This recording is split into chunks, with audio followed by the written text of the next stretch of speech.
podcasts you love. From people you trust. This is Twit. Hi, this is Leo Laporte, and this is my Tech Guy podcast. The show originally aired on the Premier Networks on Saturday, August 13th, 2022. This is episode 1917. Enjoy. The Tech Guy podcast is brought to you by UserWay.org. UserWay is the world's #1 accessibility solution, and it's committed to enabling the fundamental human right of digital accessibility for everyone. When you're ready to make your site compliant, deciding which solution to use, it's an easy choice to make. Go to userway.org/twit, and you'll get 30% off UserWay's AI-powered accessibility solution. Well, hey, how are you today? Leo Laporte here, the Tech Guy. Oh, yeah, it's Tech Guy time. Time to talk computers, the internet, home theater, digital photography, smartphones, smart watches, augmented reality, Bitcoin. Oh. Sorry, you shocked me there, Leo. NFTs. Lo and behold, looky, it's Micah Sargent. Micah Sargent is here. It's so nice. I missed you over the last several weeks. In fact, I haven't even got a chance to thank you for doing the show for me while I was out getting COVID on the cruise. I am sorry that happened to you, but yes, it was a good time filling in for you. I had a lot of fun. I rang the cowbell a few times, so it was a blast. What's the... Oh, you have that cowbell? That cowbell, yeah. Why'd you ring it? Well, because the cowbell kept coming on to the air, and I thought it'd be so fun to ring a cowbell when that's happening. So the second time I came on, I brought that over to the desk and ding, ding, ding, ding, ding, ding, ding. I thought we should have a bell, as you know, for whenever we get the answer right. Yeah, you really had kind of a... We need a little bell like they have at the front desk of the hotels in the old movies. Ding, ding, ding, ding.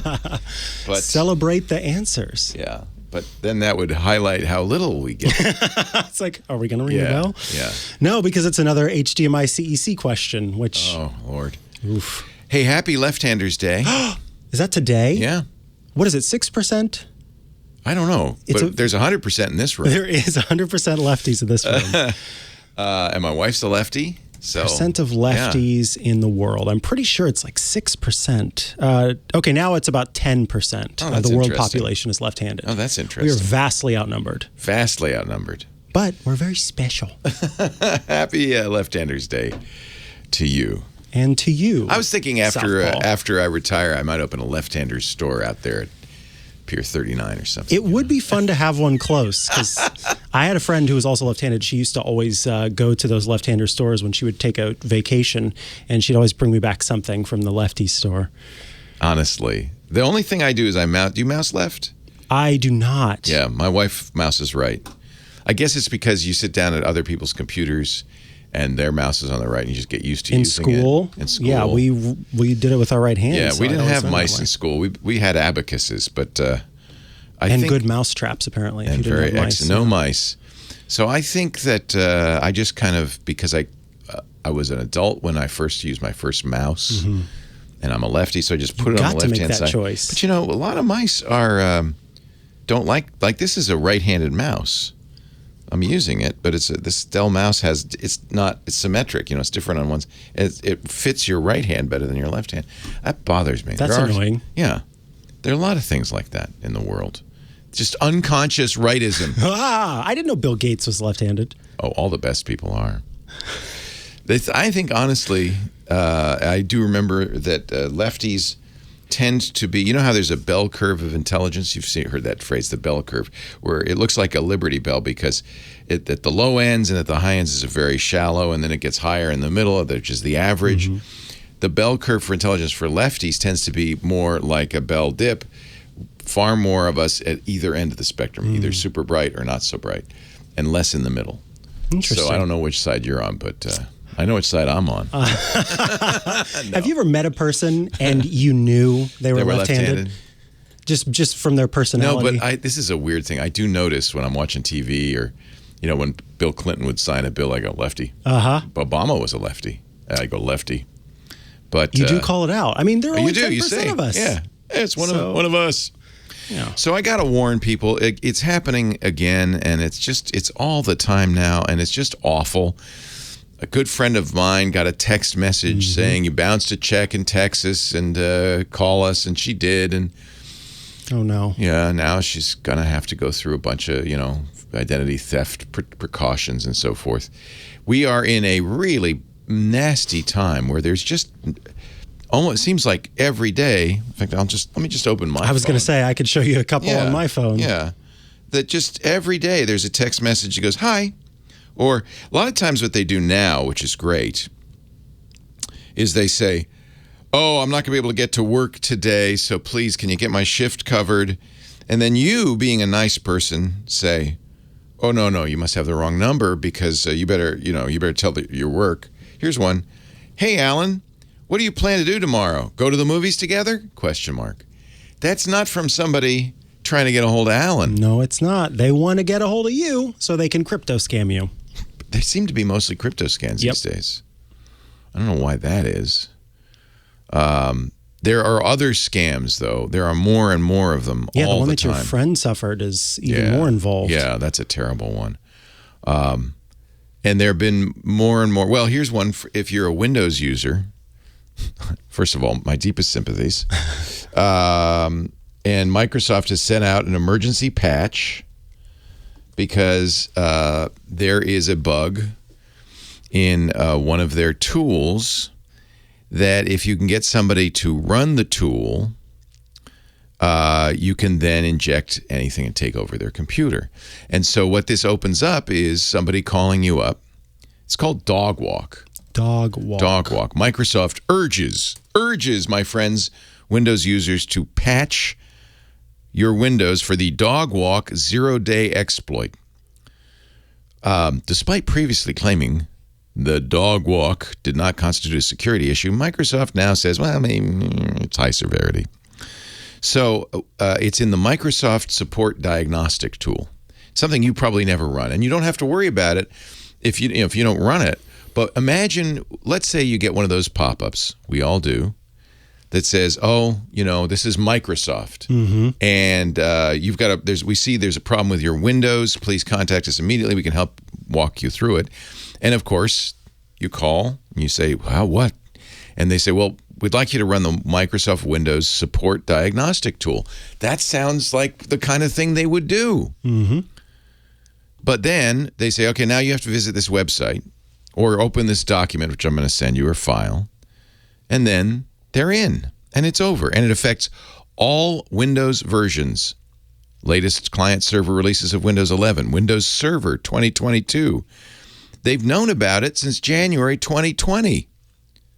But Microsoft, we didn't think it was a problem. God, we didn't think it was a problem. First of all, of course, if you're running any operating system, I won't pick on Microsoft, although they deserve it. But if you're running any operating system, you ought to always, when there's a patch, when there's a fix, emergency or not, you ought to apply it. You got to do it. But second of all, this really underscores the importance, we've been saying this again and again, of being really cynical. And when you get a text message from some guy saying, "Hey, I can't make it to work today," don't call him back. When you get a pop-up on your screen that says, "This is Microsoft, you got a problem, we got to fix it, call us," don't. And tax time's coming, you're going to hear from the IRS. Oh boy. Yep. You're probably going to hear from the, quote, and I'm putting in air quotes, CDC. "Oh, there's COVID problems," or, "You've been exposed, call this number." Really, really important to instead of being a nice person, a good person, which we all want to be. If I were a nice person, I'd reach out and say, "Oh, this isn't Alan. I'm sorry." Don't block them. There's no point. They're not using a real phone number. Actually, they probably are, but there's still no point in blocking them because they'll just use another number tomorrow. And just please, here's one. "How are you?" That's a low effort attack. Yeah.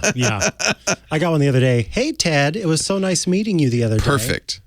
Right? And then I would say, "I got why I didn't meet you the other day?" Or, "I've got your sweater. Yeah. You left it at my place. You want it?" And then you have to say, "Well, I'm sure Tad does, but I'm not Tad." Right. And then they go, "Oh, what's your name?" And then your troubles begin. Yep.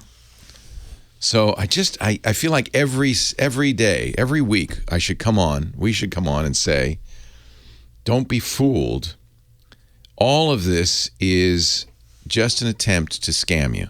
And it's so frustrating because of how it plays on those instincts that we have to be good people. Yes. That's what really frustrates me about all of this. Yes. Is how it uses that to its advantage. And then if it's not that, then it's using fear to cause you to act. And it's just so gross and so wrong.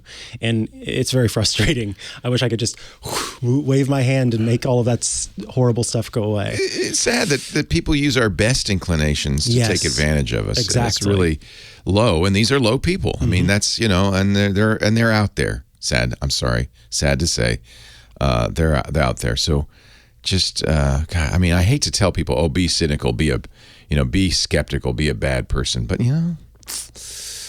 maybe you should. Maybe we all need to, especially when it comes to technology. In technology, we are vulnerable. Skepticism first. We are vulnerable. Makes me sad. Makes me so sad. All right, let's go to the phones right after this.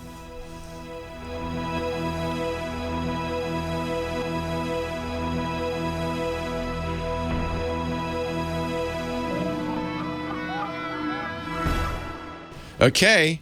She does not sound like that, though. I just want to say. I can't get that high. Hi, Kim Schaffer, the unbreakable phone angel. This is your theme for the week. Okay. Carefully selected by the trained professionals in Sherman Oaks, California at the massive iHeart Media Studios, beautiful downtown Sherman Oaks. Mike is snickering back there. What does he know about Sherman Oaks that I don't? No, it's just funny that he's a good name. He's really it's Los belaboring Angeles. it, and It's for some Los reason Angeles, that's my kind of humor. But it's it's a part of LA. It's Sherman Oaks, and that's where the beautiful iHeartMedia building is. See, he's doing it. Downtown Sherman Oaks. So it's not like the Crystal Cathedral. Right. I doubt. Well, the Taj Mahal, downtown Sherman Oaks. No, it's beautiful. It's a beautiful place. Sure beautiful. Johnny Carson spent a lot of time building up beautiful downtown Burbank. You might remember. Oh yeah. And if you've ever been Carson. there, yeah. So Kim Schaffer is the person who will answer your phone calls. I don't know if you've noticed this, but we've been saying we want new people for the last couple of weeks, and it's been great. It's been very nice talking to people that I've never talked to before. Yeah, and a lot of the people who've been calling have been saying, yeah, I never tried before, but now that so let's keep doing that. Yep. I like it. Yep. And I think we've got 3 noobs on the phone right now. Yeah, some advice for the listeners out there. If you have called like once before, it's okay now. Yeah, once is okay. You don't have to tell us. And you don't have to tell us that. Yeah. We don't want to know. Yeah, don't tell me, actually. If I don't recognize your voice, we don't know. it's going to be to your benefit. It's if we recognize your voice, if we know your name, we know where you live, then that's You know who you are. You know who you are. Who should I start this fine Let's go to Saturday Ivan in West Covina. Oh, or yes, Westo Covina, like I had it spelled and John pointed out to me a few minutes ago. That's the Irish Covina. Westo Covina. Oh, Covina. Ivan. Hello, Ivan from Westo Covina. How are you? Welcome to the show. Thank you, Kim. Hey, Leo. Hey. Should I say Dev Null? Oh, there's a blast from the past. No one knows what you're talking about when you say that. Yes. Only me. This was a character that I did for MSNBC many moons ago, like 1996. So that's how far back we go. Yeah, 26 years. And it was all because NBC executives didn't want to see me on TV, so they put me in a suit with hooked up to a computer, and I became a weird barista, and Soledad O'Brien would talk to me, and I would talk in a terrible voice. But I won an Emmy, so the hell with them. That's right. Yeah. So what can we... Happy Lefty Day. Hey, happy Lefty Day. Are you a lefty too? Yes, I am. Nice. Oh, hey, this is it, Kim. Let's only talk to lefties. Oh, my The goodness. smartest, bestest people. Narrowing it down. Yeah. Ivan, what can we do for you today? Well, first off, I have a corrupt SD card out of my camera that has images on it. Okay. And it was suggested to me to format the card and then use software to try to recover those images. Why would they say format the card? That's an interesting suggestion. So that you could use some unformatting software to bring it back. No, you don't need to. I mean, maybe there. This is a fine art. This data recovery, and it may be that at some point you'd want to format the card. Probably you don't need to do that. There is software to do this specifically. EaseUS, EaseUS.com offers a free program that will do it. Okay. The folks who run CCleaner, you probably heard of them. Everybody uses Windows knows about CCleaner. They have a program I like because the name is Recover, REC. Recover. That's also free. Both of these will work on SD cards. But I have to tell you, SD cards fail.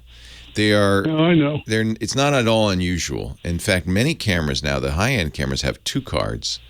And if you're shooting a wedding as a photographer, for instance, you will set it up, and all these cameras will allow you to do this, to make a copy, to literally do a backup the minute you shoot, in case one card dies, because it happens. And if you're shooting a wedding, that's no excuse. Your card died. So I would try it.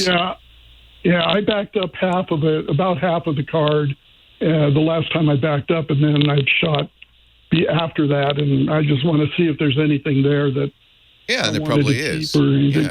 Yeah. And we've said this before, but erasing a file on any computer system doesn't actually erase the data unless you use some sort of secure erase. It just releases that area of the disk for reuse. That's why I'm nervous about formatting. Any writing to the disk is potentially risky because the data is all there still if you don't write to the disk. The minute you write to the disk, it could be overwritten. Formatting's pretty safe because really all formatting does, especially a quick format, is redo the table of contents. But there's no point in it because it's not looking and seeing what's on there. It's just making everything. It's saying everything is empty and available. So I don't understand the point of reformatting. Well, that's why I thought I'd call the man.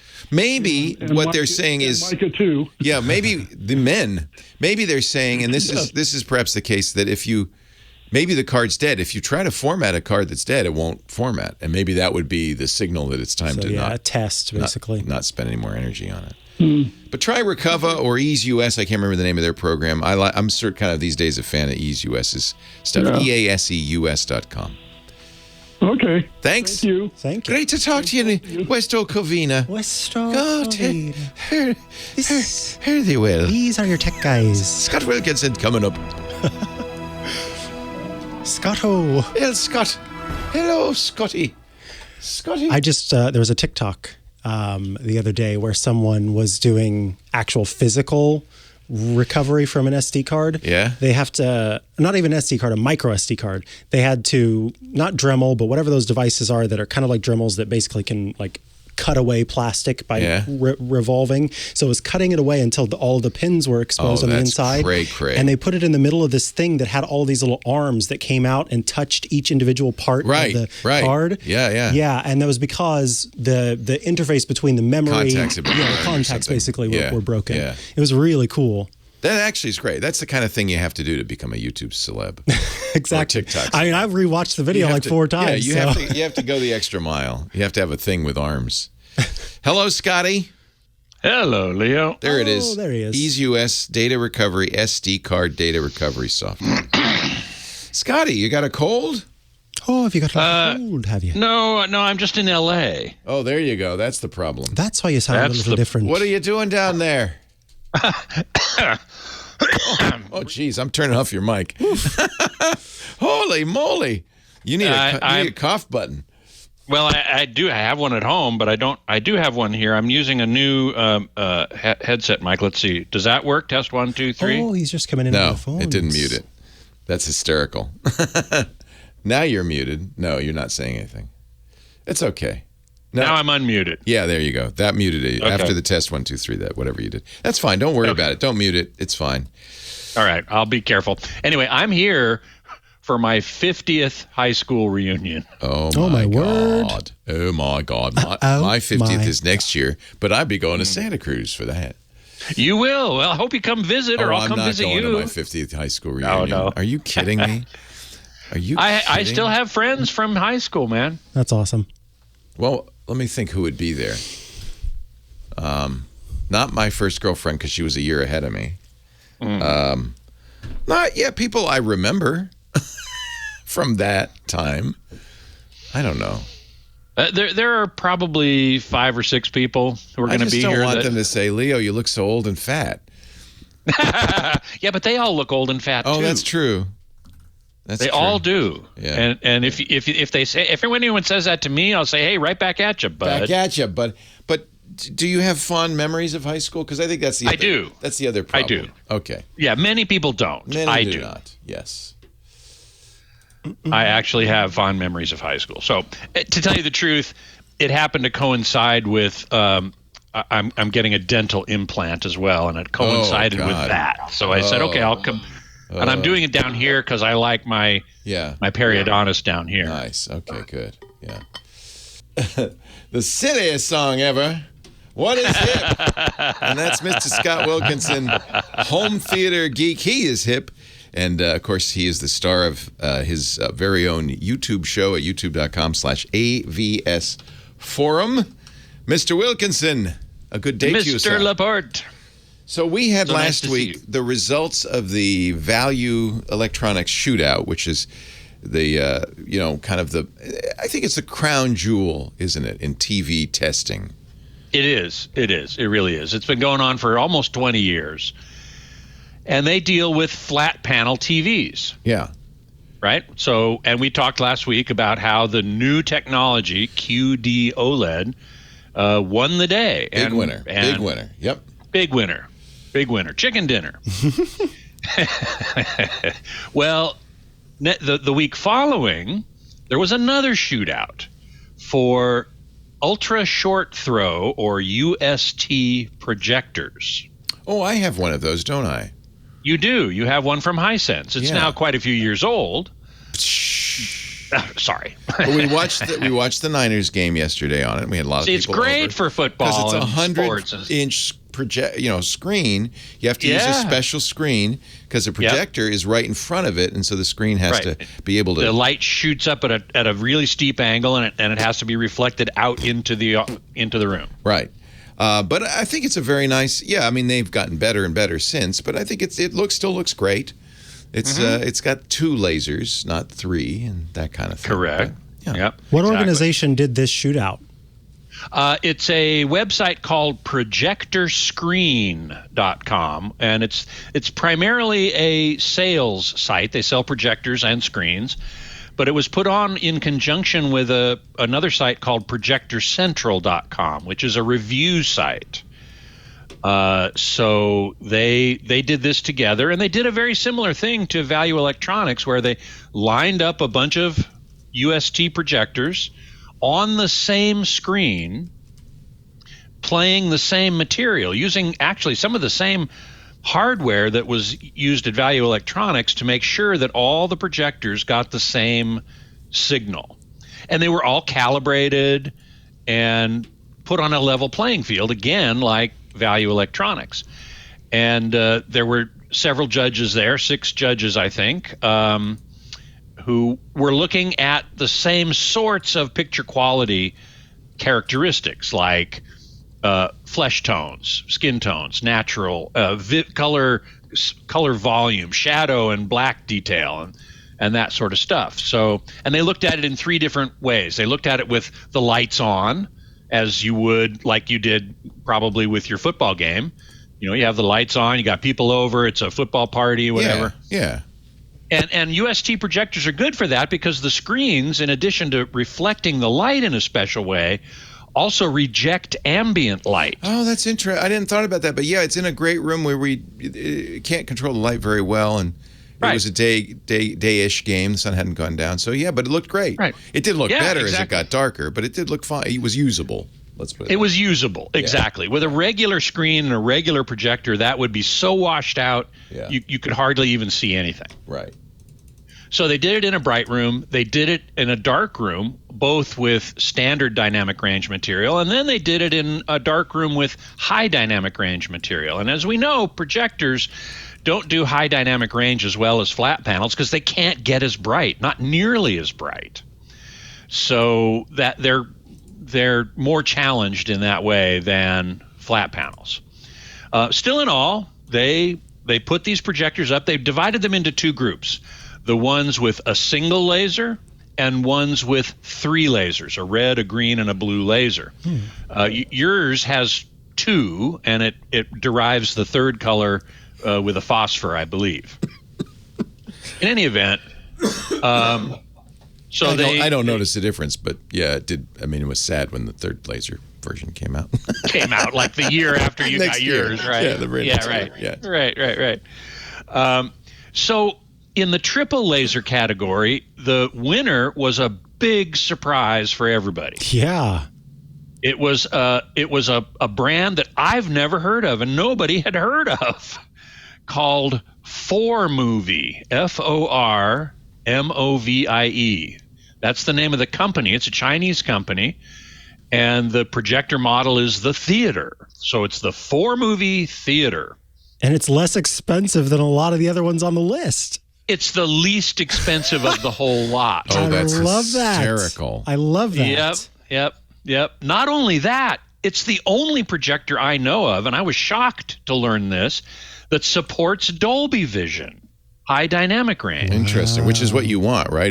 Which is what you want, yeah you do. But up until now, projectors have not supported it because Dolby tightly controls Dolby Vision, and they, up till now, having it on a flat panel is fine because you can determine what the peak brightness of a flat panel is no matter where it is. With a projector, that depends on the screen you're using, and you could use one of several different kinds of screens. So companies, anyway, that make different UST screens with different gain values and so on. So having Dolby Vision on a projector, this is the first time I've ever heard of it. Huh. Forgive me for asking what is probably a stupid question, but no such thing. Okay, no such thing. Okay. Why? So one would think that I would think that the reason to get a projector is so that you can have a bigger viewing area, right? I would think that Correct. too. Right. Yes. And you would be correct. But you have to buy a screen for it as well. So why Correct. not just buy a TV? If you have to buy the how much projector is and it? the screen, why not You just can't buy get a both? 100-inch TV for less than $1 million, right? Okay. Well, you can get it for less than $1 million, but think about this Formovie Theater. For most people, $60,000 and $1 It million. might as well be might $1 as well million, be, yeah. No, $3,000 for this projector plus maybe another $1,000 or $2,000 for a screen, for a 100-inch screen, maybe not even that much. And We spent 10. I hate to admit it, but we spent I think $10,000 on the Hisense, but the screen press projector. So, well, and that included Could you the screen. just do the wall? screen press. No, projector. please. You please, can't. Please. You can't. You can. You need a you Fresnel. can. Well, you need this Fresnel. Well, no, you can't. You're right because because of the can't. reflection. Because of it's an Short ultra short throw. throw. Okay, so that's you need what a keeps Fresnel it lens. It bounces the. It actually Correct. like at an angle. At an angle. It has to bounce it at a weird angle. It's a special ricochet Correct. screen. Right, Got it. correct. A normal projector, you could use the wall, but I always recommend strongly against it because the wall can't be flat. You can't have the right color white unless you paint a special. There's special paint you can buy. There are special paints you can buy, and that works better. But that does not work That's with a true. short throw. Mm-hmm. Correct. That's the key. On Got that. it. Yeah. Correct. Amundo. So this Formovie Theater projector won number one. I was astonished among the three. How much was it? Half the cost. $3,000. Including the screen? No, not including the screen. How much was the screen? You said 1,000. Yeah, so So roughly. 4,000 total. Yeah. That's pretty good. And the runner-up is just for the device $6,496. So this And that's for the this LG, which is a well-known Formovie company going to be selling a lot of these. Now there are things with projectors you should be aware of. This is laser, Correct. 3 laser. and you want that 3 laser technology. You right? want 3 laser technology. You don't if want a can afford bulb it. because they burn out. Correct. Yeah. Correct. And very few. Projectors are Nowadays. Some projectors still have bulbs, but a lot of them are using lasers now. Yeah. Okay. And that's 20, 30,000 hours of use. Wow. What's the website?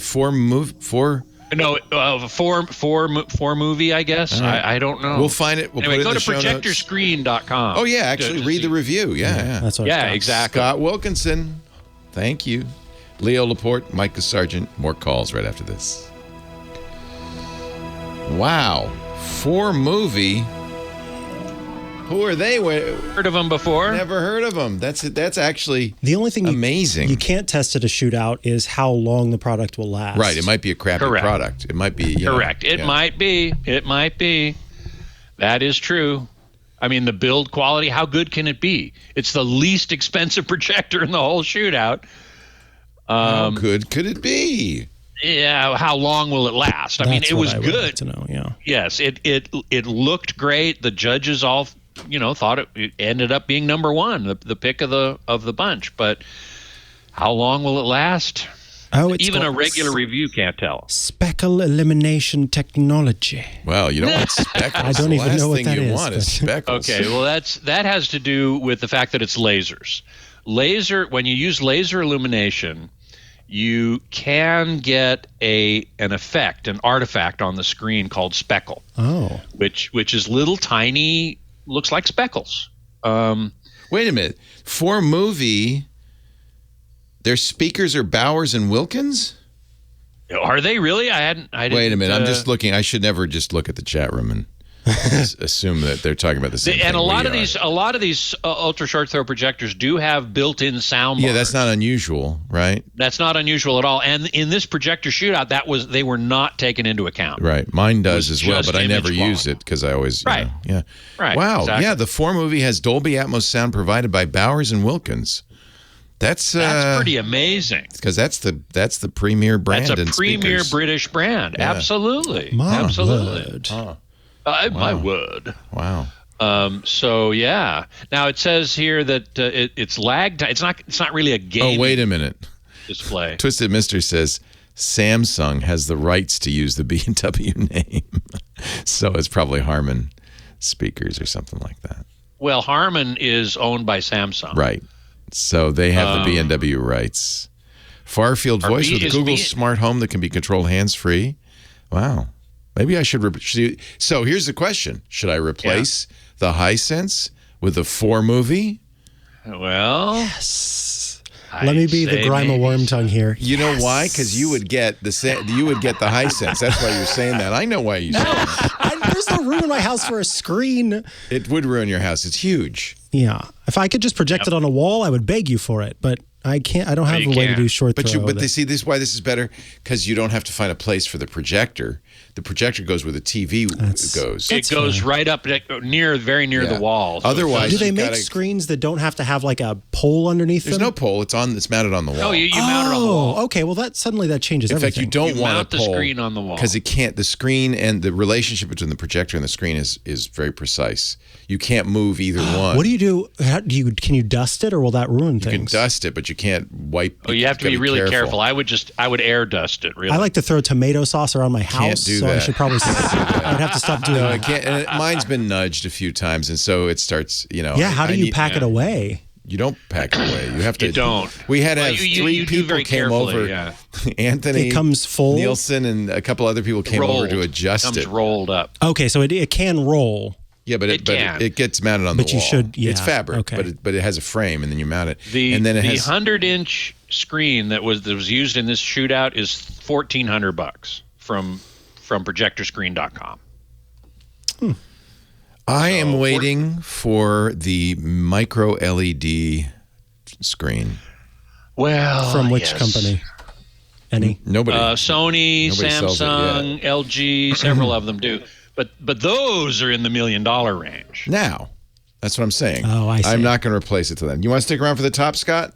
I can't. I got to run. All right. Have a good one. Thanks. Bye. Our show today brought to you by UserWay.org. Actually, if you go to our website, twit.tv, in the lower right-hand corner, there's, the universal symbol for accessibility, the guy with his arms stretched out. Click that. That's UserWay. One line of JavaScript, and it adds all of these menu items for people with various disabilities, dyslexia, color blindness, all kinds of. It makes our site more accessible. And by the way, You legally have to do it. Every website, without exception, has got to be accessible. In the U.S., that's the ADA, the Americans with Disabilities Act. UserWay solves this problem for so many websites. In fact, it is the #1 accessibility solution in the world, 61% market share. UserWay's incredible AI-powered solution will tirelessly enforce all of the web content accessibility guidelines, WCAG. They call them the WCAG guidelines. And this is their business. They keep up to date with all the requirements, and they make sure your website does too. In a matter of seconds, UserWay's AI can achieve more than an entire team of developers can in months. I know when we first create websites and then you find out, oh, I've got to make it accessible, it's like, oh, what does that mean? How much is that going to cost? Do I have to get developers? It's overwhelming. UserWay solutions make it simple, easy, and it is very cost effective. As little as $49 a month, and you're done. In fact, right now, you could go to userway.org/twit and run their scanning tool. It's free. Just see what your level of compatibility is. Is your website ADA compliant? Chances are there's things you need to do. Oh, and if you're a big company, if you're an enterprise level website, you'll be glad to know UserWay is used by some of the biggest companies in the world: Coca-Cola, Disney, eBay, FedEx. So UserWay has a managed solution.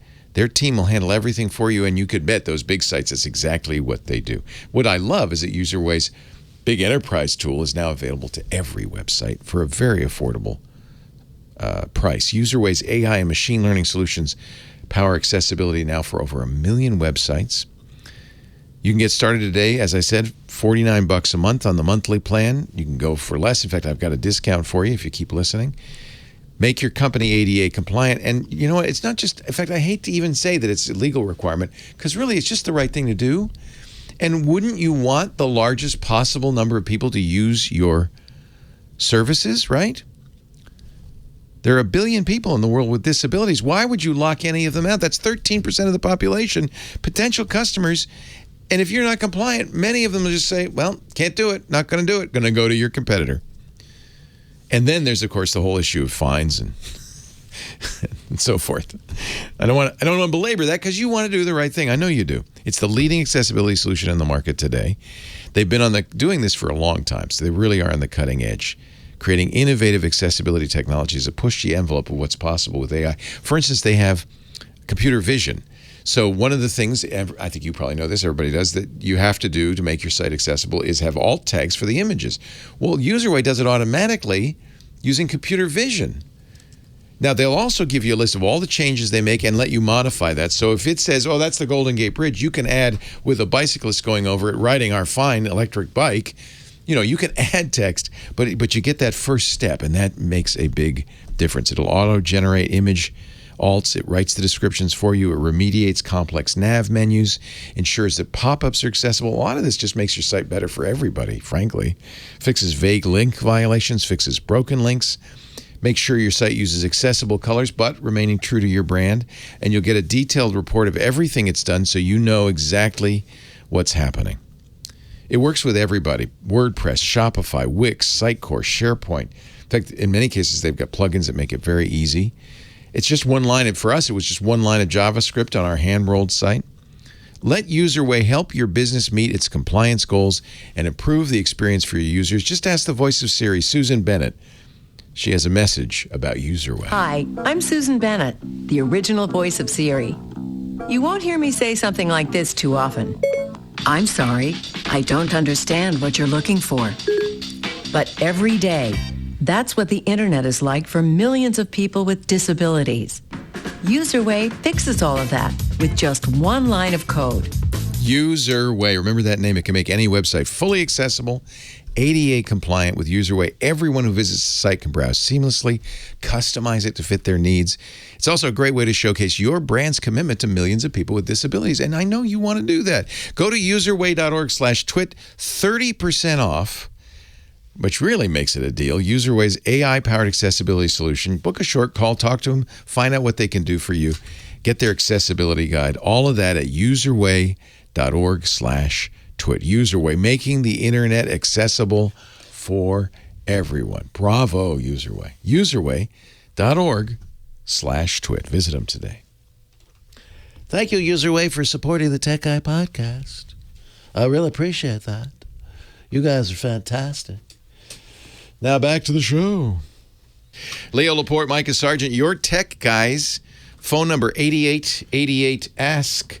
Leo, we'd love to hear from you if you want to ask a question or talk high tech or, anything. Shirley, for instance, in Mountain View. Shirley's here. Yes. Hi, Shirley. How are you? Okay, Leo. I hope you can help me. I'm sure with your area of expertise, your depth of expertise, this will be simple. I hope so. Okay? Okay. Your hopes are my hopes. Okay. About a week ago, my Yahoo account was hacked, and I couldn't get into it because when I put in the username, it said in red, sorry, we don't recognize this email address. So the locked Yahoo...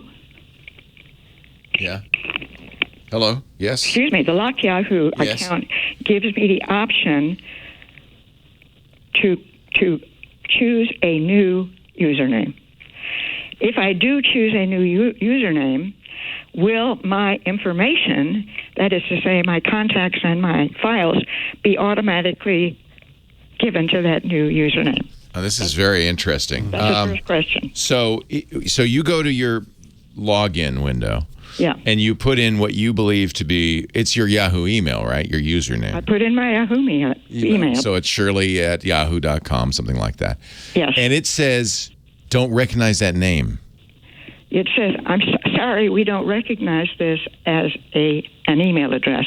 And that was just after I got hacked. They're simultaneous, okay? And so what I want, but it does give me the option to click on something and change the username.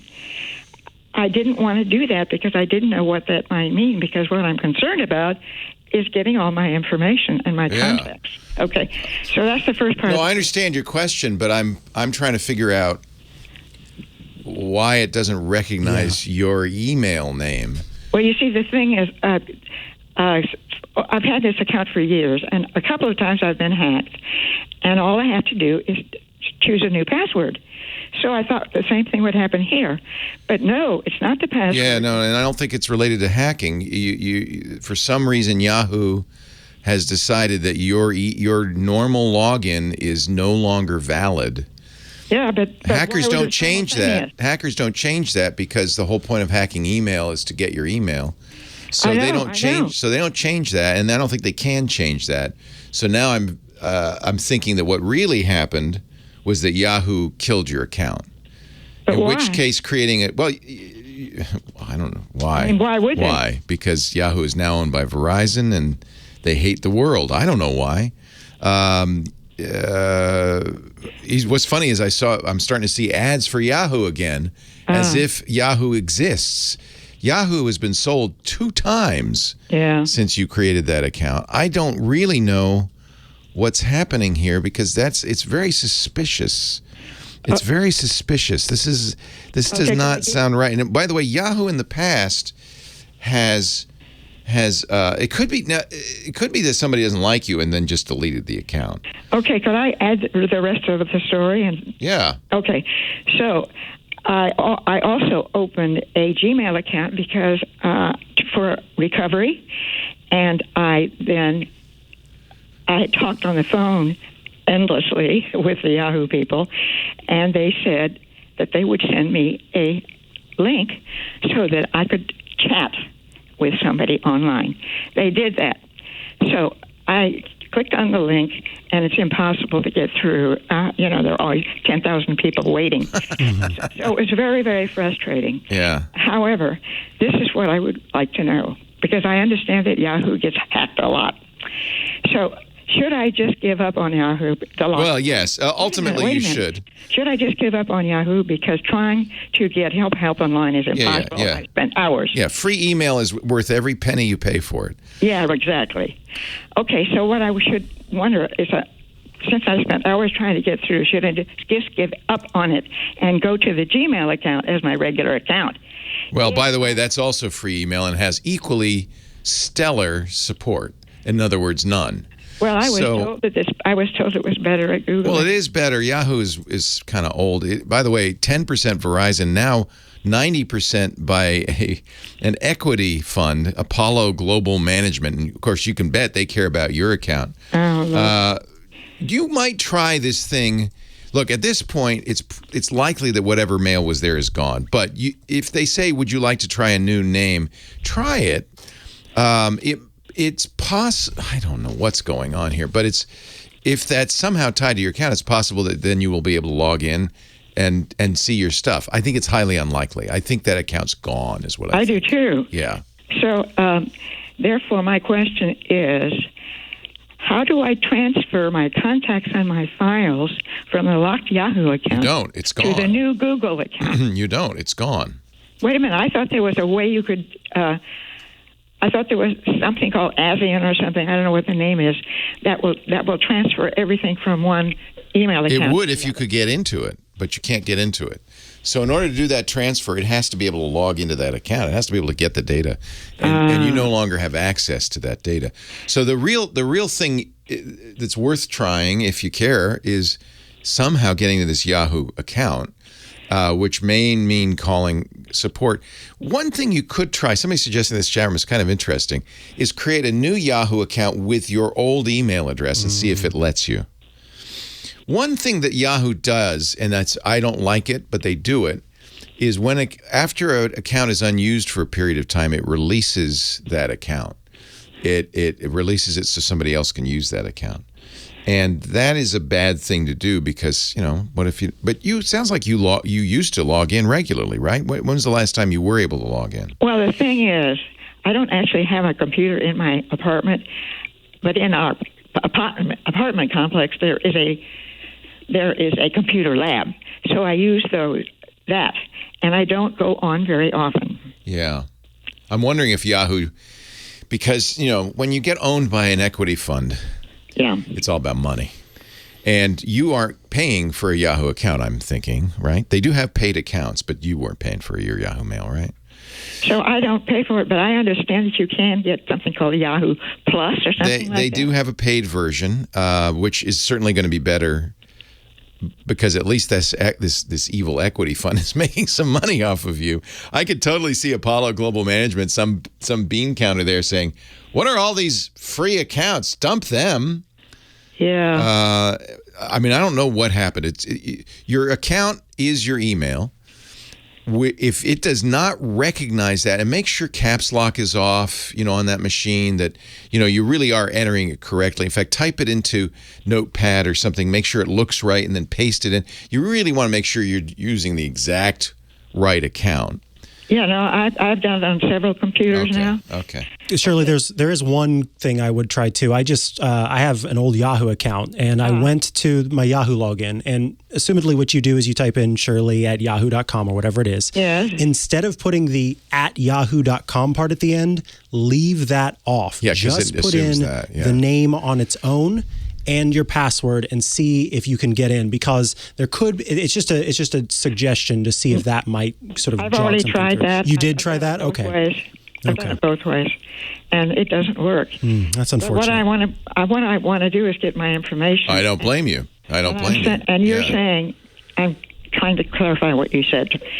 So you suggest that I put in as a new password, not the new password, the new username, the same one that I have now. Yeah, just see if you can create an account of that. Before you do that, though, did you ever tie a mobile phone to that account or a phone number to that account? I know you're going to not believe this, but I don't have a mobile phone. Yeah. And so it is really it's your username or your email, both of which are your email address. Yes. If that it does not recognize it is very strange. Did you do the forgot username bit? That's part of the login. I have to run, unfortunately. Hold on a second. Leo Laporte, Micah Sargent, the tech guys. Don't go anywhere because we just had to take a break. But hold on. I'm wondering because it does as I look at the Yahoo login. Yeah.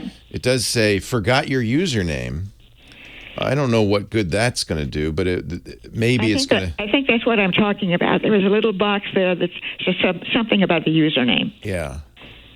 But I was concerned if I clicked that what would happen?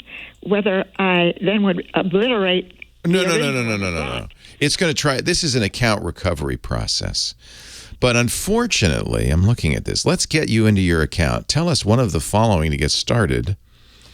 Sign-in email address or mobile number. Well, we already tried the sign-in email address, and you don't have a mobile number. I do not. You never attached a recovery phone number or recovery email address to this? After I got hacked, I did create the Gmail account. And did you attach it to the Yahoo Mail account? Did you say, hey, here's my recovery? Yes. And they sent me a link to that account, the Google account, on which I could then hopefully talk to or have a chat with one of their tech people. But they give you these very strict hours. Believe it or not, 6 a.m. Western time. So I'm right there at 6 a.m. clicking on that. And you have to wait because they. But was this with Google or Yahoo? Yahoo. That Yahoo sent me a link to my Google account by which I could get a hold of Yahoo Help. So here's the question. I'll ask it again.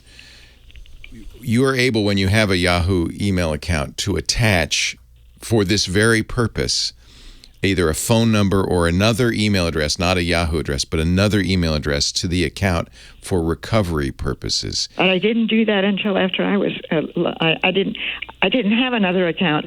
I understand. When you were hacked last time, you created the Gmail account. No. You mean no? In the past, a couple of times I was hacked, and all I had to do was put in a different password. This time, it's the username, not the password, that's the problem. Yeah, I understand. Did you, when you created the Gmail account, did you attach that as a recovery email address? Yes. You did. Good news. I told Yahoo about it, if that's all right. what you mean by attach. So go back down to the computer center, and when you try to log into Yahoo, at that very point, there is forgot my username. Yes. Go through that, and it says, let's get you into your account. Tell us one of the following to get started. One of the choices is your recovery email address. Now you can enter your Gmail address. Yes. When you do that, it will send an email to the new Gmail account. Yes. That tells you how to recover your Yahoo account. Really? Yes. Okay, now let me be sure I understand. So I should click on a thing about a new username? Say, no, click on the thing that says, I forgot. I forgot my username. Yep. And then it will say, it'll take you to a page that says, let's get you into your account. Yes. And that's good. Yes. And then it says, tell us one of the following to get started. And one of them is recovery email address. And so, yes. So you, last time this happened, you gave them an email address for this purpose at Gmail. So you're going to enter that Gmail address. Yes. If that was in fact given to them as a recovery address, yes. Yahoo will send an email to the Gmail address saying, here's how you get your account back. It'll probably have a link that'll say enter your new password or something like that. But that's good that you gave them that recovery email. You have a phone number at all? You must have a phone number. I have a landline. Yeah, that's fine. You can use that as a recovery phone number. So what you want to do with any account like this is give them additional ways to help you get back in if it's screwed up. And one is a recovery phone number. It can be a landline. They'll actually call the landline, or a recovery email address. And it sounds like you might have done that with the Gmail. If you did, it will use that address. See, they need to reach you, right? I know. Well, they need to reach you. They reached me. Yeah. With this link. Well, where did they send that link? To my Gmail account. Oh, so you have done this. They sent it, and when you click on it, you have to start immediately because it starts at 6 a.m. So I click on exactly at 6 a.m., and they already have everybody busy. Yeah. I can't get through. I've spent hours for the last week trying to get through to them. Yeah. Well, that's your only recourse. You have to get that account back before you'll be able to get your data out of it, including your contacts, your calendar, and your email. Okay, now because I was unable to talk to a person ever, I actually am thinking about going down to Sunnyvale. No. No? I'm pounding on the door and asking them. No, it won't do you any good. Really? First of all, they're not in Sunnyvale anymore. Second of all, it's the Apollo Equity Company. You don't care. They don't care. It's a free. Anytime you get a free service, you're going to get support to match. Yeah. And every time you get a free service, you're the product. Yes, that's right. And so they're not going to spend money on phone support's very expensive. Chat support's a little less expensive, but still they have to pay somebody to man it, and that's why there's 3 people handling millions of. So you just got to get through. And at that point, if the account still exists, the thing that's puzzling to me, that's very unusual, it's much more typical to have what you've had in the past, which is you enter your account and they say the password's changed. Yes. This is weird because your email no longer exists. That's puzzling. And that means, I don't know what, somebody deleted your email account. Now, what I'm hoping is that Yahoo can help you get it back.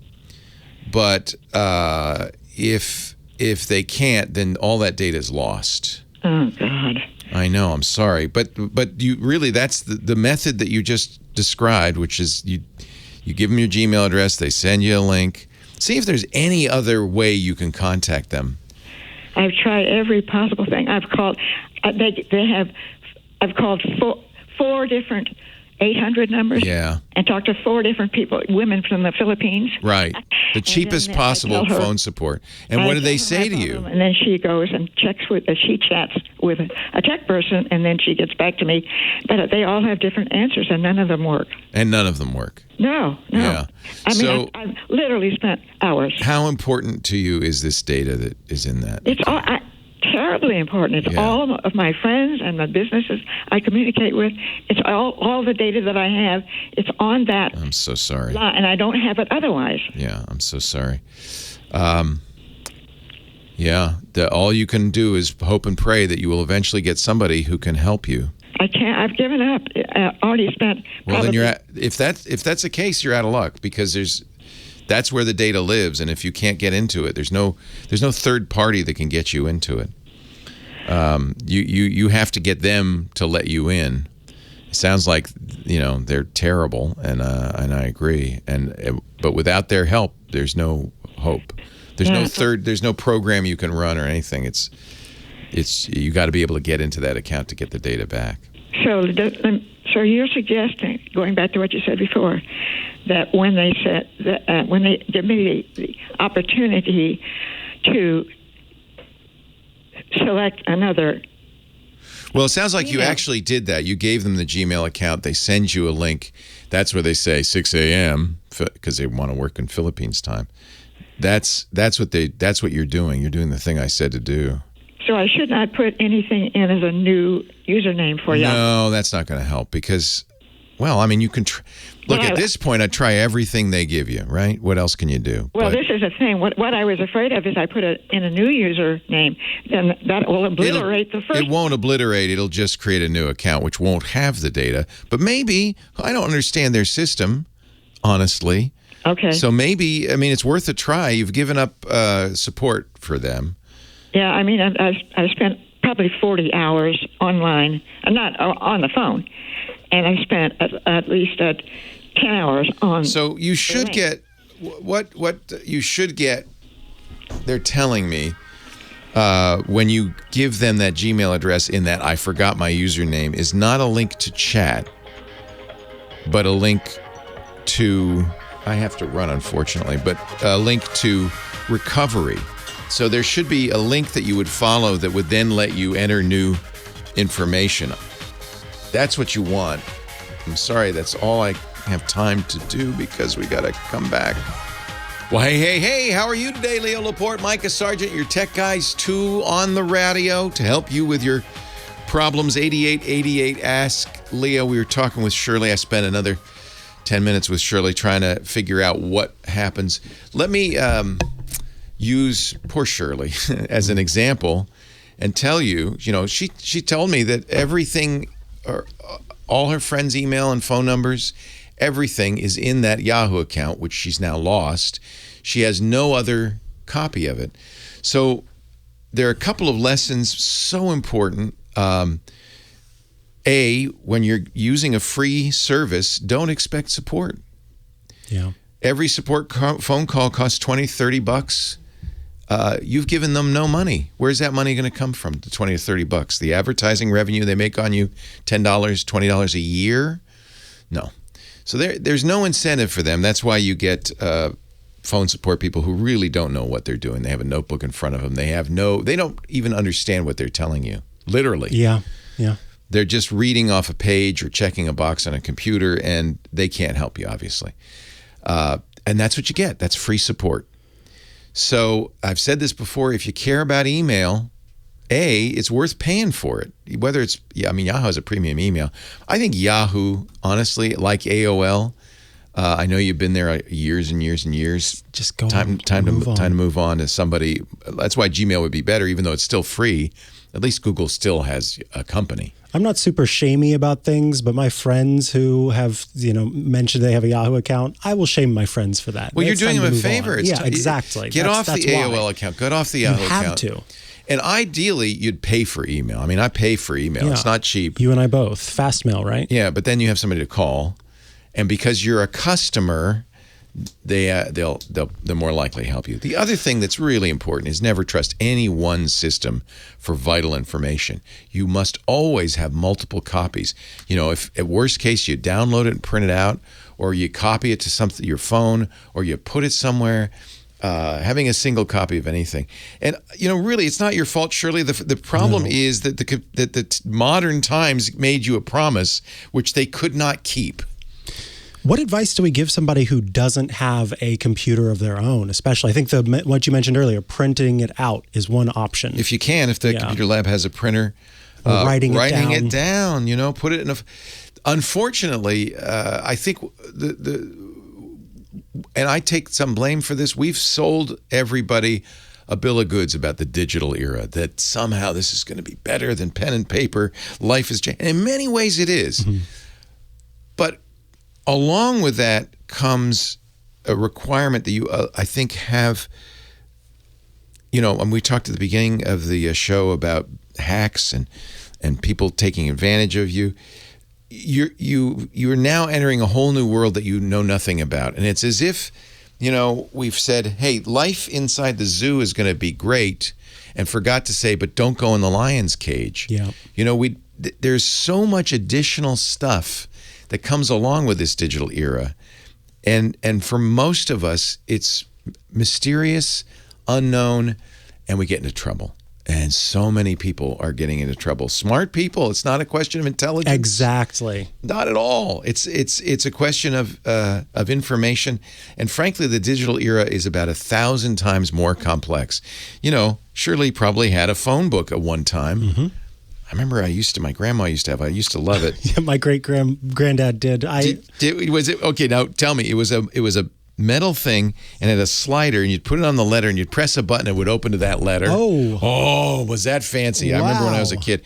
So my great-granddad just had tabs. It's just it's like tabs. It's a paper book. But this is the same idea, except that it had a mechanical system that would open up on the tab. That's clever. Yeah, it's stupid. But anyway, I like it. But it had some advantages. Now, it had one disadvantage. If you lose it, it's gone. Yeah. Right?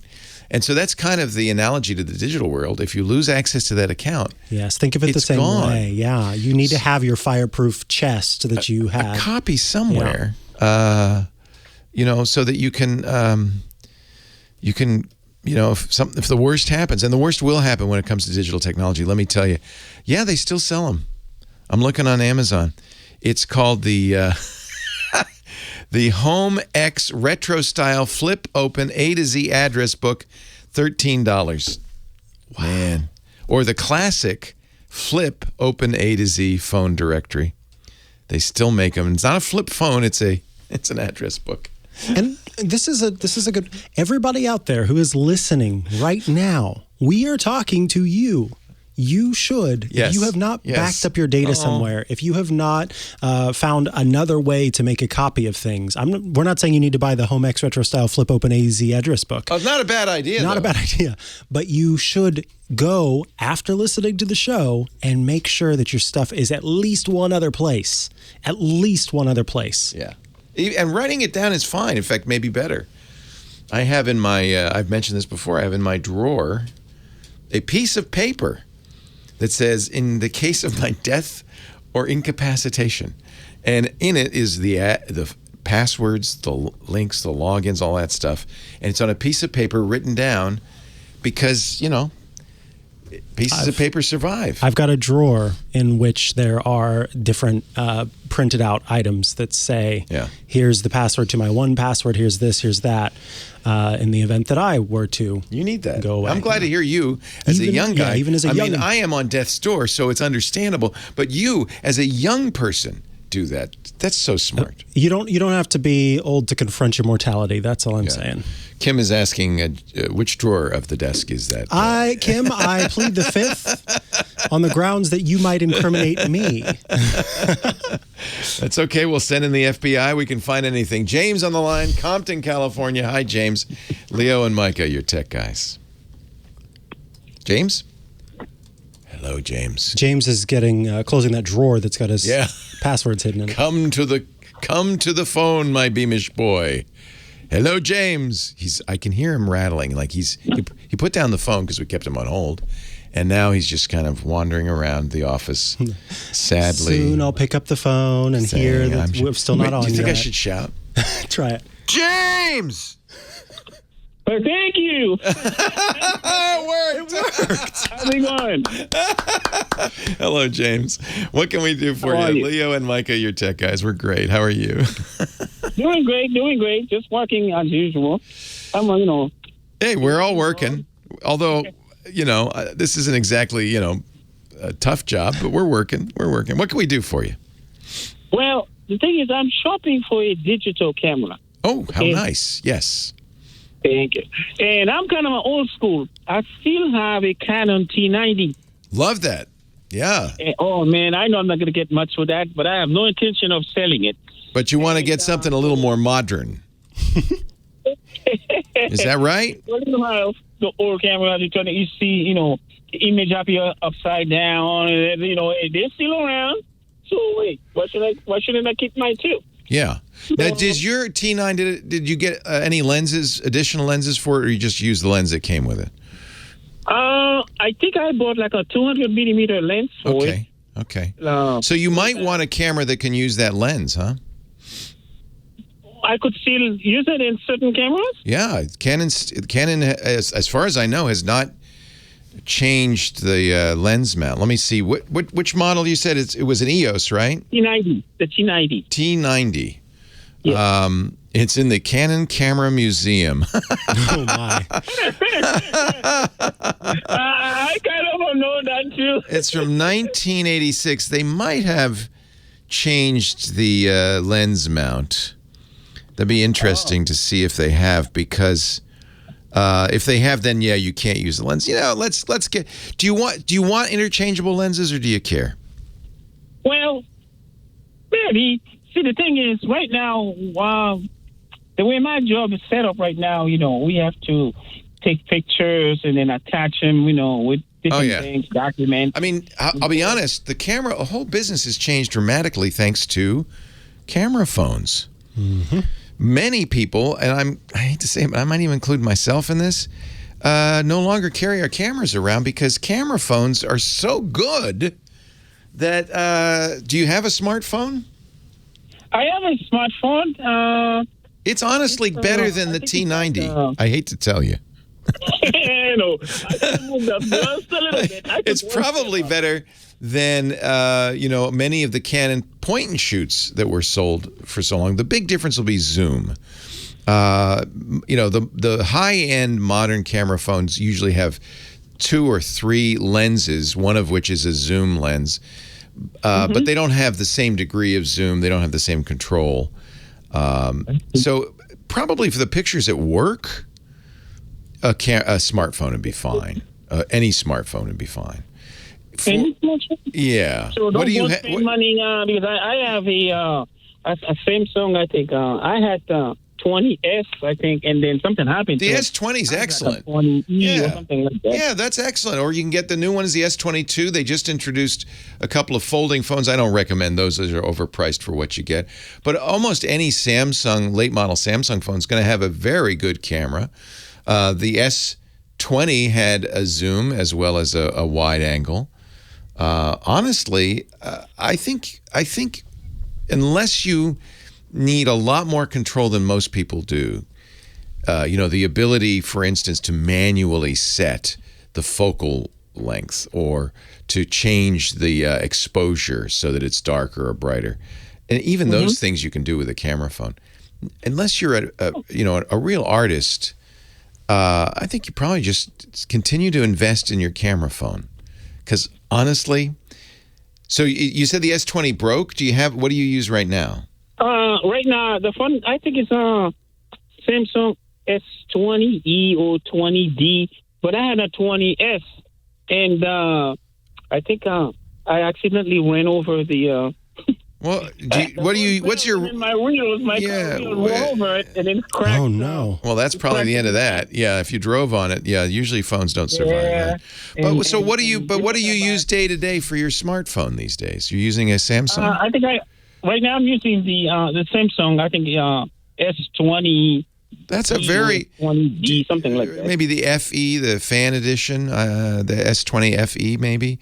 These are very good. It's kind of old. By now it's about maybe 2 years old. I would take the money that you want to spend on a camera. You're going to have to get a phone anyway. Yeah. If you got a modern, for instance, excellent phone, it's out right now from Google, the Pixel 6a. Absolutely. Unbelievable camera. Better in most respects, unless you are a pro and you really paying close attention to what you're doing and you're looking for special effects and stuff. If you just want a camera, you whip out of your pocket, you take a picture, and the picture's great, the Pixel 6a is a phenomenal choice. Couldn't recommend it more highly. In fact, I think they still sell the 5a, which was also an excellent choice. So, and this is around $400, $500. I think that's, you need a good phone anyway. You're going to be spending the money on that.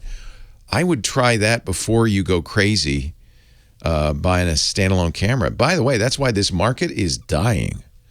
It is dying. Point-and-shoot cameras are pretty much gone. The only market left is for the very high-end professional cameras for commercial photographers and artists. Pixel 6a starts at $450. That's much less than a decent camera would cost. And it has an amazing camera in it.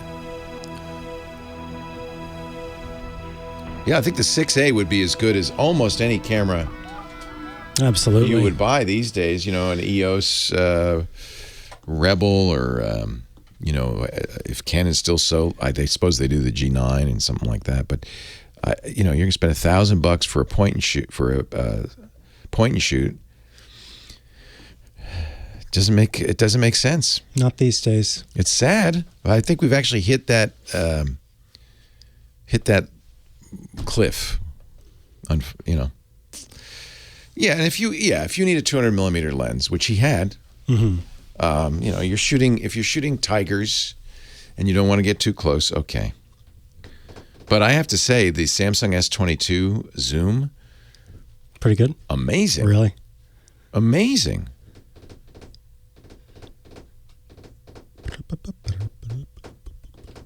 No, if you have a Pixel 5, I'd stay with the Pixel 5. You don't want to go to 6A. No, shoot's the wrong word. Capture. Tigers. Yeah. Taking photos of. Take photos of. Yeah, because capturing could also. Can you believe this? Amazing. My grandma's was avocado green. Aw.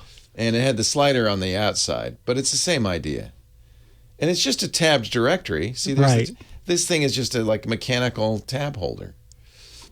Yeah, one of the callers, first week that you were gone, he was a mechanic, and he was talking about how that was a frustrating thing for him, how, back in his day, when something was broken, you could just open it and see what was wrong and fix it. So can't even do that with a car anymore. Yeah. So the second time I did the show, instead of starting out with a news item, we did tech therapy. And I talked about how there's so much blame that we give ourselves. That's so cute. And others, and how we shouldn't, because at fault is, in so many cases, the technology and the way that, it's understandable why you would have frustration, because if my sewing machine's making a weird noise, I can open it up and fix the bobbin because that's what's messed up with it. Right. But I can't fix the bobbin of an iPhone. And there's a lot that's just obscured to try to make it easier, but ends up making it harder. That's right. That's right. I always said it's not your fault. They've made this stuff too darn complicated.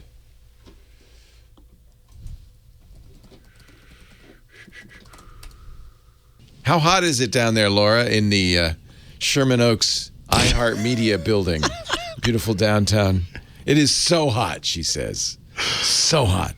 Beautiful Sherman Oaks. Beautiful downtown Sherman Oaks, California. Phone number, 8888-ASK-LEO, 888-827-5536. I hope you don't feel like we make fun of you. We're not. We're very sympathetic. Well, like, Shirley, I'm not. Oh, no. It's not her fault. It's not. It's terrible. We're not making fun of you. I don't think you're, inept. A lot of times, this isn't helpful. Geeks, engineers, computer nerds, whatever you call them, who understand this stuff, don't understand people. And so they blame you. They go, oh, well, come on, it's easy. You just got to know. And then they type real fast. And they go, see, I fixed it. And then they wander away. Without and you go, what? Anything. Yeah. What did you do? Yeah. Man, it's simple here. So that's not helping. Yeah. Our job is to translate that geek into stuff that can be helpful for and to slow it down. Yeah. Because sometimes it's just slowing it down. Yeah. There are people in the world who understand this in their deepest genes, and to their cellular level, and they don't understand how people could not understand it. That's it. The lack of empathy. Unfortunately, those people are the ones who write all the software and design the manuals. They're very good at what they do. They're the ones that do it all, and so they're not, they don't understand a normal person. Dan on the line, San Diego, California. Hello, Dan. Hey, Leo, how are you? I'm well. How are you? Okay. I'm working with a company that is building a 100% electric car boat. I want one! And we have videos, and we're trying to figure out how to make live links on our Instagram feed. What's a live link? So you want to stream live video? No. Or you just want the video that you've made to show up on your Insta? Yes, to play if possible. Well, yeah, you just post it, right? Yeah. I mean, am I wrong? I'm looking at Instagram. You press the plus button, create new post, drag photos and videos here. They're not going to be served from YouTube, obviously. You have to upload them to Insta from the computer, and then they will show up as videos. In fact, Instagram, the good news, really wants you to do this. They are suffering from massive TikTok jealousy. You'll be prioritized in the algorithm for uploading video. Yeah. So you'll see at the top when you go to your Instagram, you see those circles, which is people's reels, or they used to call them stories. I think everything's reels nowadays, right? You click that, and you're going to see, I guess it's still stories, but they really prefer video. They want you to post video. They think video is the hottest thing since Facebook, and they're desperate to get your videos. So I don't think there's going to be any challenge. Now, if you do this, if you click the plus button and you drag the video there and it says something like, oh, it's too big or it's the wrong format, you might want to, change the format. But you shouldn't have any trouble. And I think this is the best way to get your... Hang on the line, because I want to buy an electric boat. Leo Laporte, Micah Sargent, your tech guys. Electric car boat? What's an electric... Yeah. What's an electric car boat as opposed to an electric boat? This one you can drive on land and then drive right into the water. Amphibious. It has hydrofoil, so it gets up on stilts. Okay, so what is the problem you're having getting the video on there? Well, I think we were posting links where the videos were. Oh, yeah. So Insta doesn't want links. No, Insta doesn't want links. Insta wants you to put your video on Insta. But the good news is you can, just like you would put it on YouTube.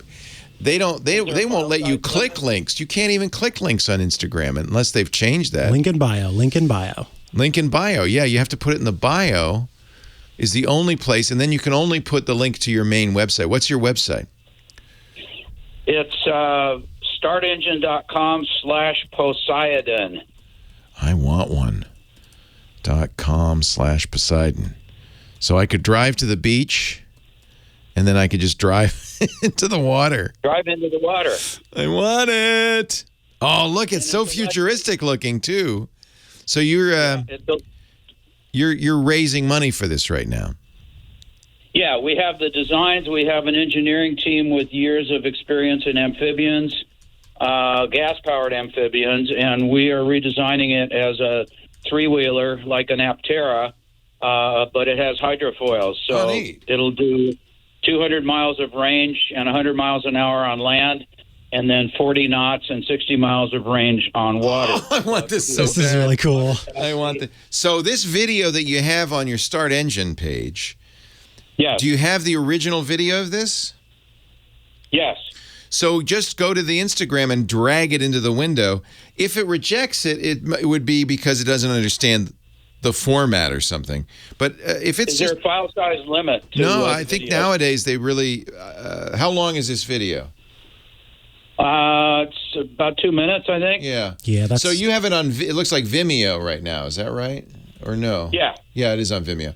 So yeah, you can't put a Vimeo link on Instagram. They don't want you to do that. You could put it in your bio, and I would.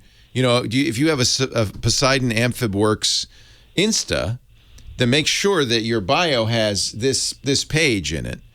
But okay. Yeah, that's for sure. But then you can actually. What I would start doing is shooting little videos. Mm-hmm. You know, of the factory floor, of the design, interviews with the designers. Insta will tell you when you drag it there, oh, it's too big. They'll let you know what the limits are. I don't remember. Let me see if I can find it somewhere. Yeah, I've got it in the show notes. Instagram video requirements. Oh, good. We put it at techguylabs.com. So you just have to make sure it's not too big. It's it's MP4, MP5. The maximum file size is 10 minutes or less and 650 megabytes. So you might have to recompress it. Yeah. Help.instagram.com has a page on videos and what the videos requirements are. I think this is a great idea. I mean, this is the way to publicize it, right? Yes, because it's visual. Yep. Yeah, yeah. Oh, my goodness. When do you think if you get enough investors, you're trying to raise this actually is investors, so you can actually buy stock in this. Wow. Yep, I'm a stockholder. Nice. It's so cool looking. It is really cool. I want it. Thank you. Yeah. Well, good luck. We'll put a link in the show notes to the page so people can see it. Oh, outstanding. Thank you so much, You're Leo. welcome, Dan. Have a good one. You too. San Diego, perfect place to own that. Just puttering around on my Poseidon, right into the water. Well, it fits right into my personal vision of my life. There you go. In about 5 years. With so much dust and What'd you say? sand. What'd you say, John? I said, you don't want to hear me sing. Oh, you are a little gravelly. Hello, Johnny Jet, travel guru.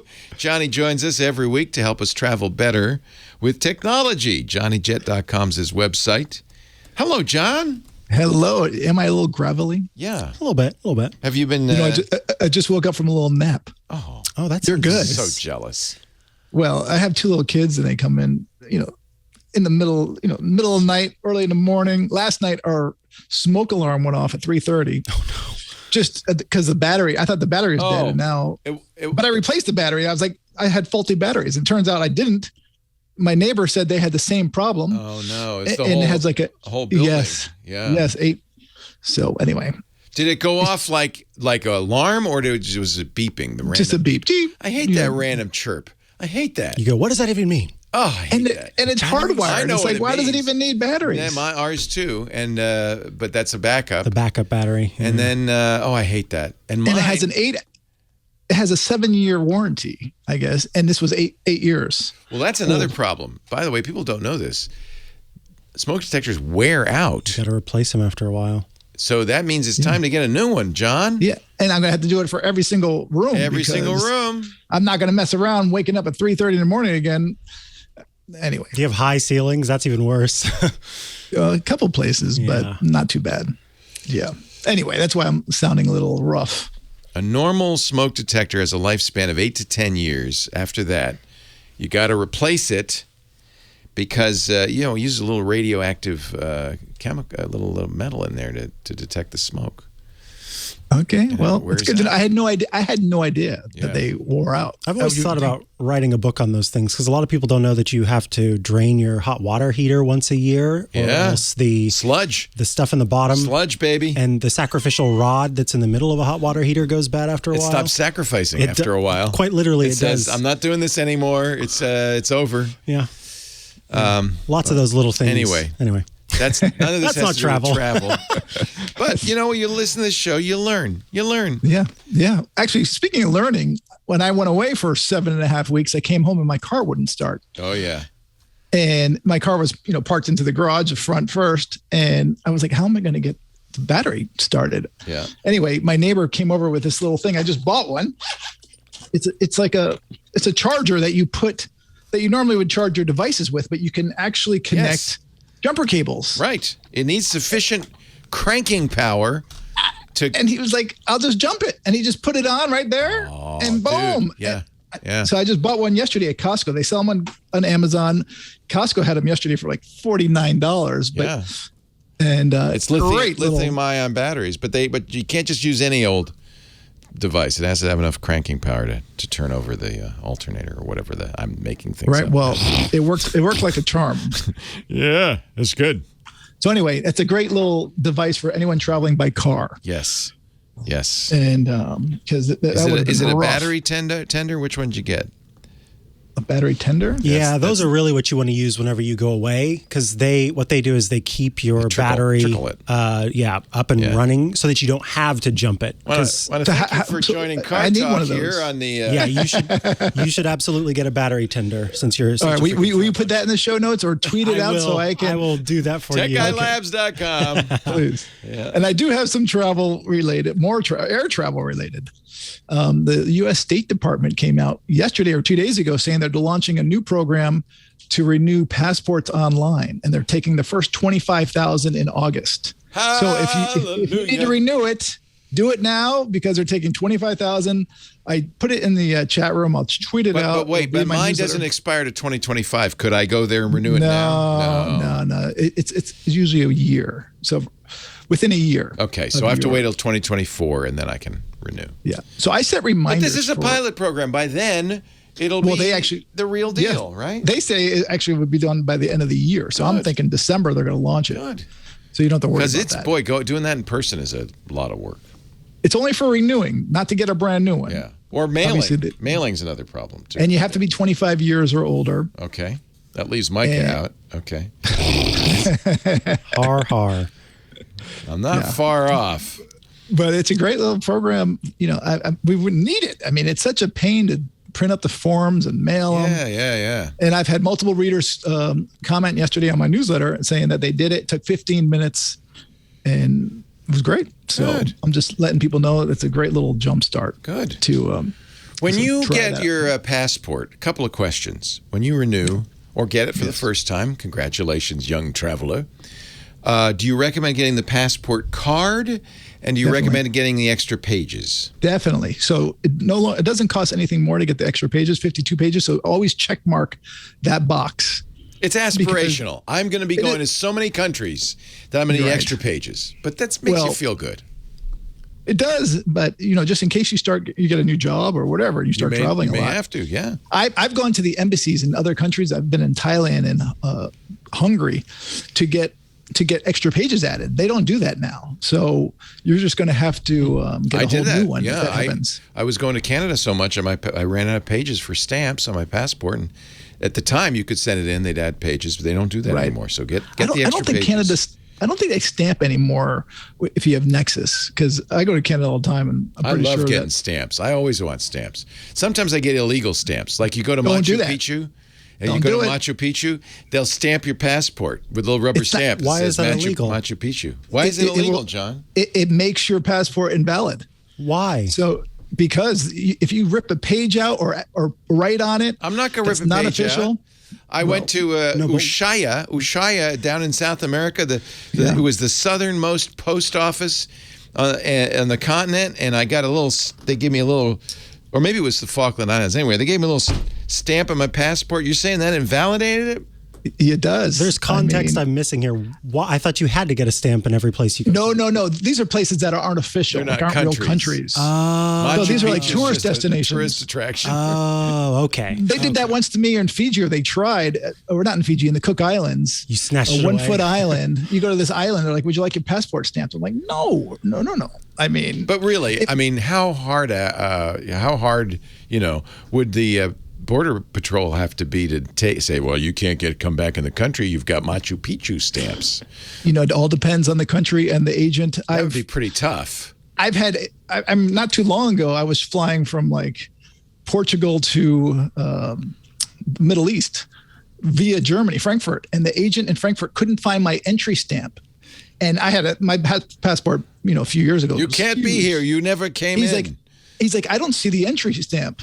He kept looking at every one. And the reason why is because I ended up seeing that the person who stamped it was so light that you can't. And when you have a book full of stamps. Good luck finding it. So always mark where they do it and look and make sure that there's a really good, legit, dark stamp when you enter a country. Right. Because somebody's I almost missed my suggesting flight. in the chat room, and I think I'll do this from now on, bring your old passport, one with a hole punched in it, and have them Machu Picchu stamp that one. Yeah. Or the world's southernmost post office stamp that one. So now, should you get the passport card? Because that's an additional fee.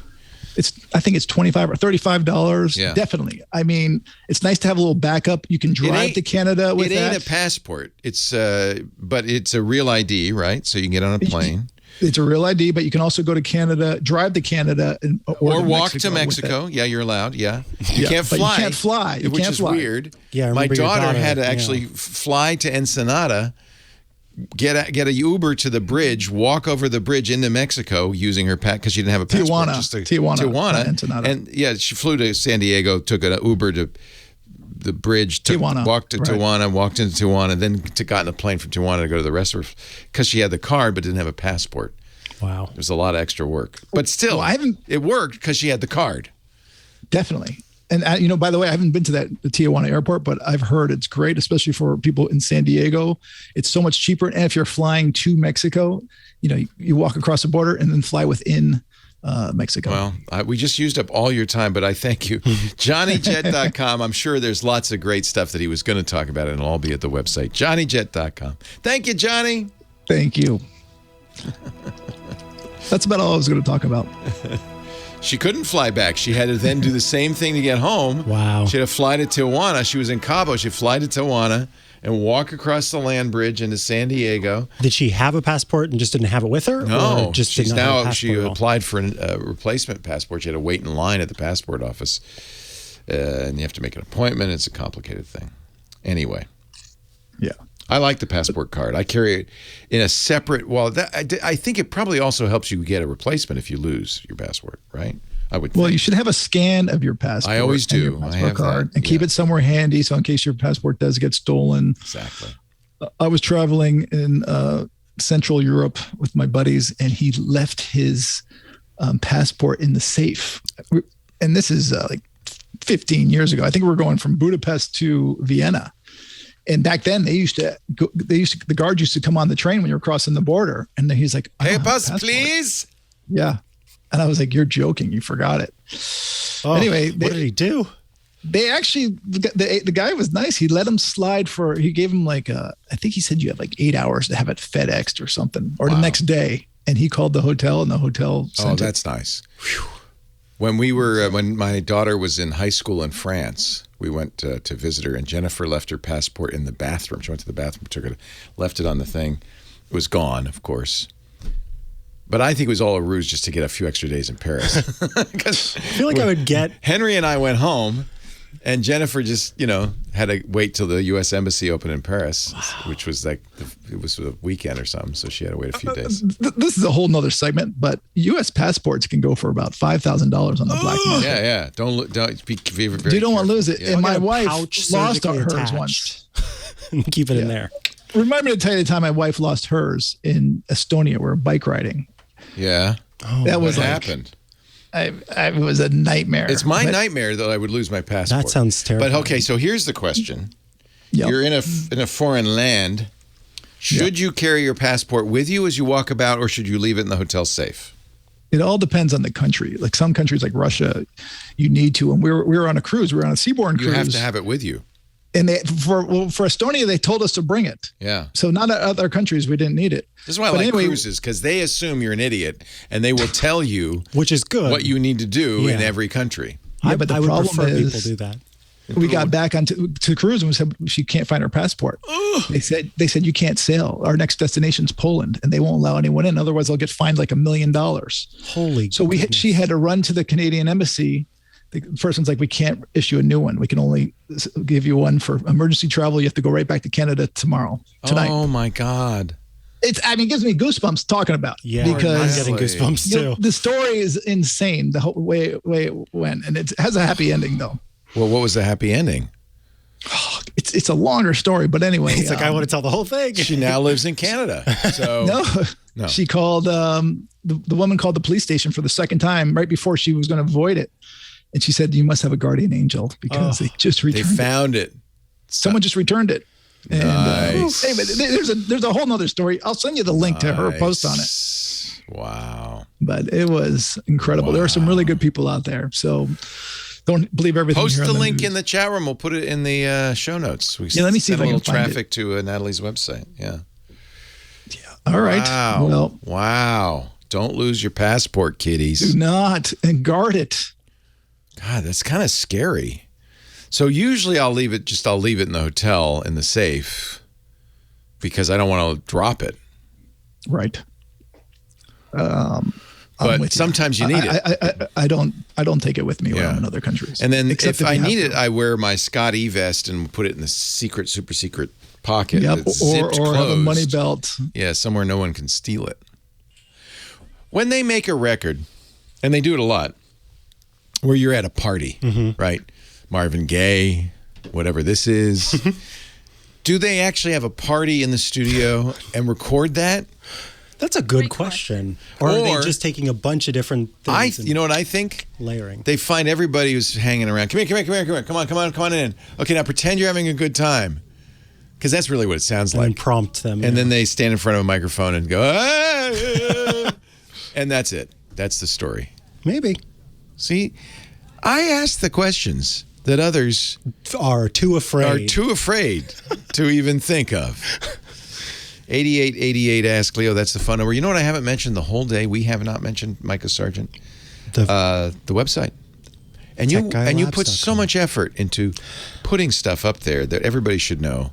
TechGuyLabs.com. It's free. We don't do it because you're going to be charged or you have to sign up for an email so we can send you, invitations to buy cookware. We don't do any of that. we just have to have it somewhere so you can go. You don't have to remember anything, and there's all the links there, all the information. Micah puts those there. We also put a transcript of the show, audio and video as well. So it takes a couple of days to get everything up there. But once it's all there, that is a compendium, all the knowledge for episode 1917 that you'd ever want. Next call is Mike from Rockville Center, New York. Hello, Mike. Hi, Leo. Hi, Micah. How are you? Doing well, thank you. Welcome. Great. What's up?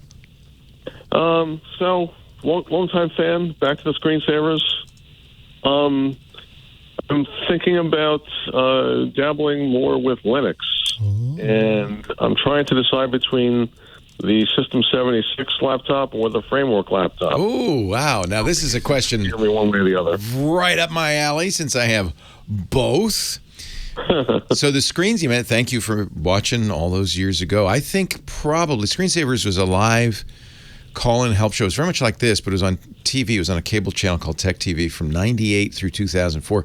And I think we take we can take credit for being the very first and probably the last national television show to install Linux live on the air. Wow. I don't think anybody's ever attempted that before or since.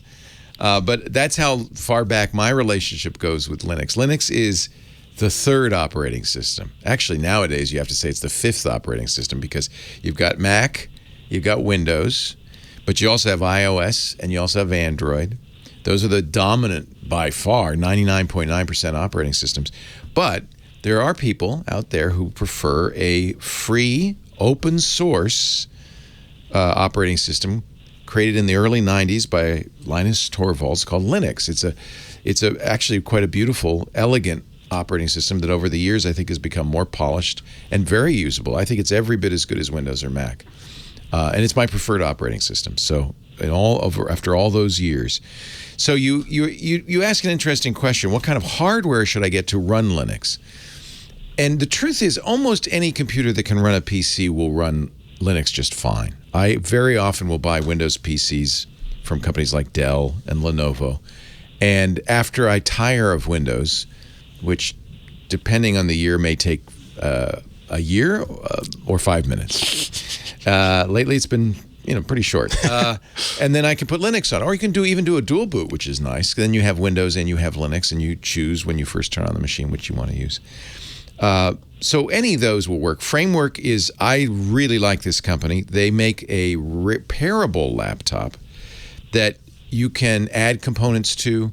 They just recently, I got the first one that had the 11th generation Intel processor.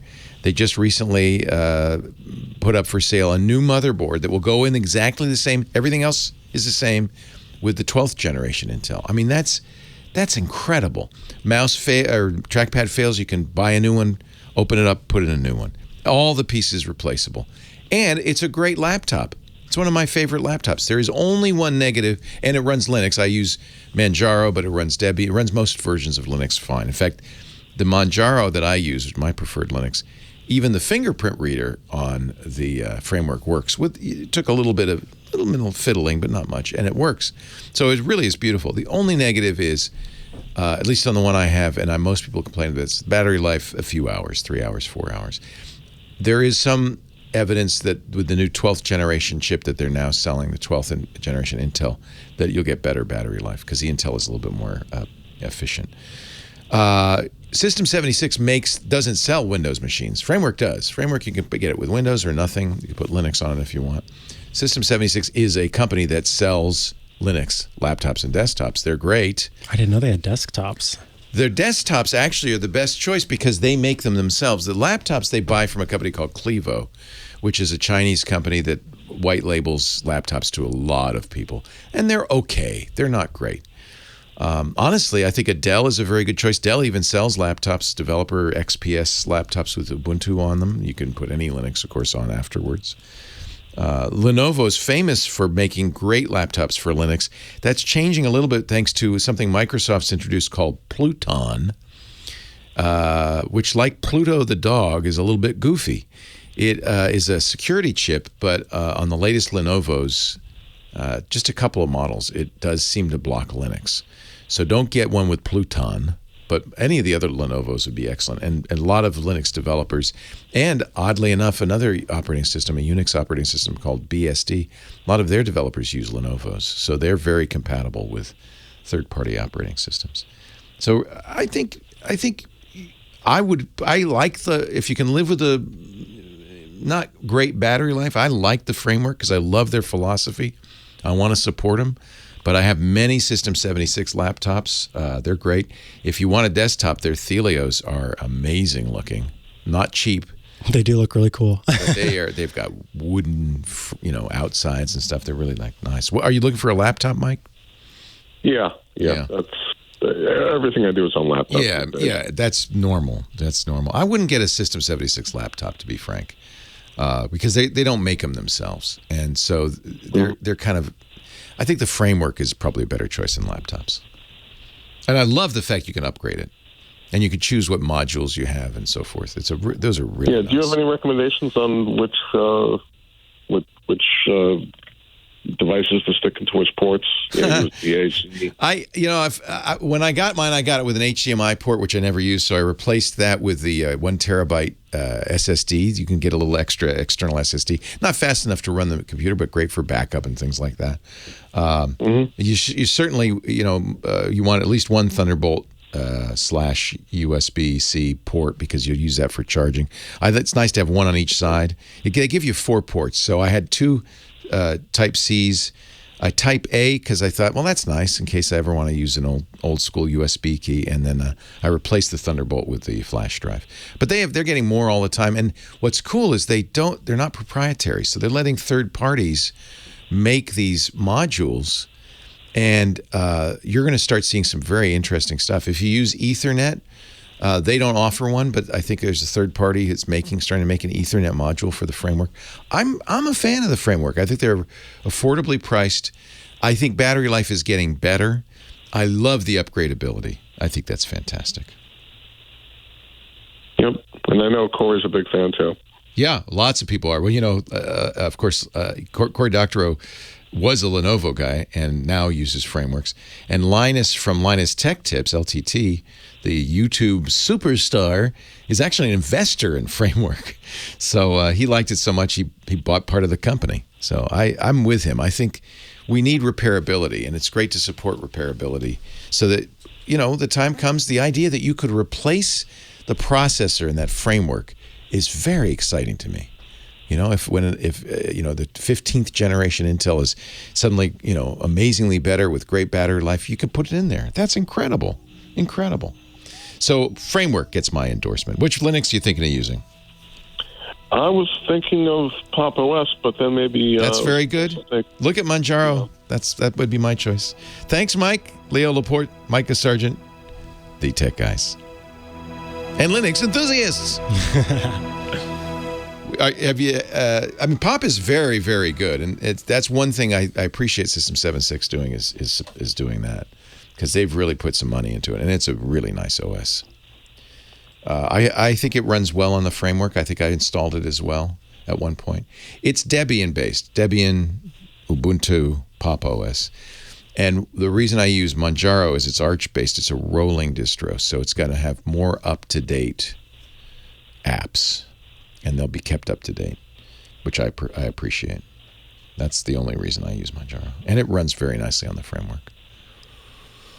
Yeah, the only other one I was thinking of was Mint. Mint's beautiful, too. Also an Ubuntu derivative, like Pop OS. I would go to the framework forums, because there are framework users who've used all the different Linuxes. In fact, now I think... Now that it's been a year, they have sections for most of the Linuxes and what you need to do to get them to work and how fully they work and so forth. I think almost everything works with it fine. Framework, really, their intent initially, I think, was to make Windows machines. They're not specifically for Linux, but you can get them without any OS, which is very, very nice. Yeah. I don't know. Galia got a framework. She's in our Discord chat. Do you love your framework? She says, Ray framework, technically you can carry an extra battery and switch, not the best solution. And then she's talking about something else. Trains. But yes, she says she likes her framework. I've seen a few people, there's a Reddit subreddit, /r/framework. Right. And I would read that. There are some people who are unhappy with their frameworks. There are potentially some issues. Some people don't like the squeaky hinge that early frameworks came with. I don't have that problem. I haven't had any problems with my framework. It's been stellar. Cool. Mike, I appreciate it. Great question. Great. Thanks a lot, Leo. Take care. Bye-bye. So how did you start the show when you hosted it? Hello, friends. How are you today? Oh, I like that. Hello, friends. Yeah. Hello, friends. Leo Laporte, Micah Sargent, we are your tech guys for the day. The special this week is how to get off Yahoo Mail. Indeed. 8888 Ask Leo is the phone number.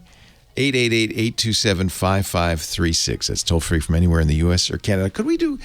Is it possible? Can you make a QR code that has a phone number? Oh, yeah. Can we put a big QR code on the screen, and people would just take a picture of it with their phone, and they press a button, and it would automatically dial us? Yeah. Seems like a lot of work. That's not. I could generate it in 4 seconds. Oh, all right. There you go. Do it right now. 8888 Ask Leo. We'll put that QR code up for.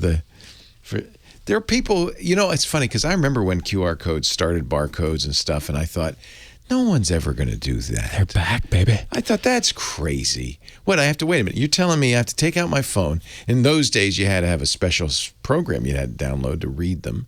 I'm going to take out my phone. I'm going to launch that program. I'm going to aim the camera at this, ad on the wall and get a QR code, and I'm going to click the link just to go to that website. You think that's what I'm going to do? And I thought that's ridiculous. And of course, that's all everybody does now. Now, yeah, QR codes. They made their comeback. Yeah. 888-827-5536. He's making the QR code as we speak.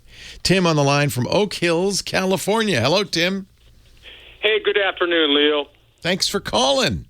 Hey, thank you, and thanks, Micah. Great job in your solo career the last few weeks. Isn't he great? Thank you. I'm getting on. I gotta think about the future, the younger generation, and all that. So, believe me, I understand. Yeah. Anyway, thanks as always. I have a couple old Windows 7 machines that I keep around the house for different reasons. And here's my dog barking. He loves you too. One of them is a Windows 7 Professional. So I use the virtual XP part of that for a couple of just really cool XP programs that I use. Right. And I was doing that last Sunday, listening to your show. And when I went back to Windows 7 out of the virtual XP, it said Windows has updates available. And I'm like, well, I thought that hasn't been around for a couple of years. So sure enough, it installed new Windows 7 updates on that old machine, which brought me to my question today. I have another machine that's an HP. It's a DV7 series, so it's a few years old. I came with Windows 7, and it busted. So I had the HP replacement discs, which restores it, to factory Windows 7. But that machine and one other that's in the same situation just restored the original HP factory disk to Windows 7. I can't get it to update at all Windows 7, not even to get the Edge when they threw Edge to Windows 7 users for a bone. So I guess my question is there a site where I can get the last rights of Windows 7 updates? Yeah, wouldn't that be great? Clear. Yeah, no, I understand what you're saying. Yeah. Yeah. Where can I get the updates to get me at least? So Windows 7 went out of support a couple of years ago. They don't offer support. You're right. Occasionally, Microsoft will be very munificent and offer you, you Windows 7 user. Usually it's because there's such a horrific bug that they've just got to fix it or they're going to be so embarrassed. That's what happened to that one machine then. Yeah, that's probably why you got an update to that. But why, you might ask, don't they offer a roll-up of all the Windows 7 updates to at least get it to the most up-to-date you can get? Yeah, to at least the last stuff that they offer before they cut us off. That's where I want to go to. Yeah. Is there such a thing, Micah? A Windows 7 update roll-up is what you would want. Not a fruit roll-up, an update roll-up. Yeah, even a zip file or some kind of exe file that I could, install to get me up. Because when I try to even install Edge, it says that I don't have the service pack updated enough to get the Edge that they threw us. And then I try to say, okay, well, I'll go get that, and then there's no place to update that. I'm on the website for Windows 7 convenience roll-up update for Windows 7, and I'm looking at it, but I don't see a link anywhere to the convenience roll-up. My guess is Microsoft has decided. Let's see. Here's the then it sends you to the Microsoft Update Catalog. This, by the way, yes, you can get it. This is something that IT professionals use.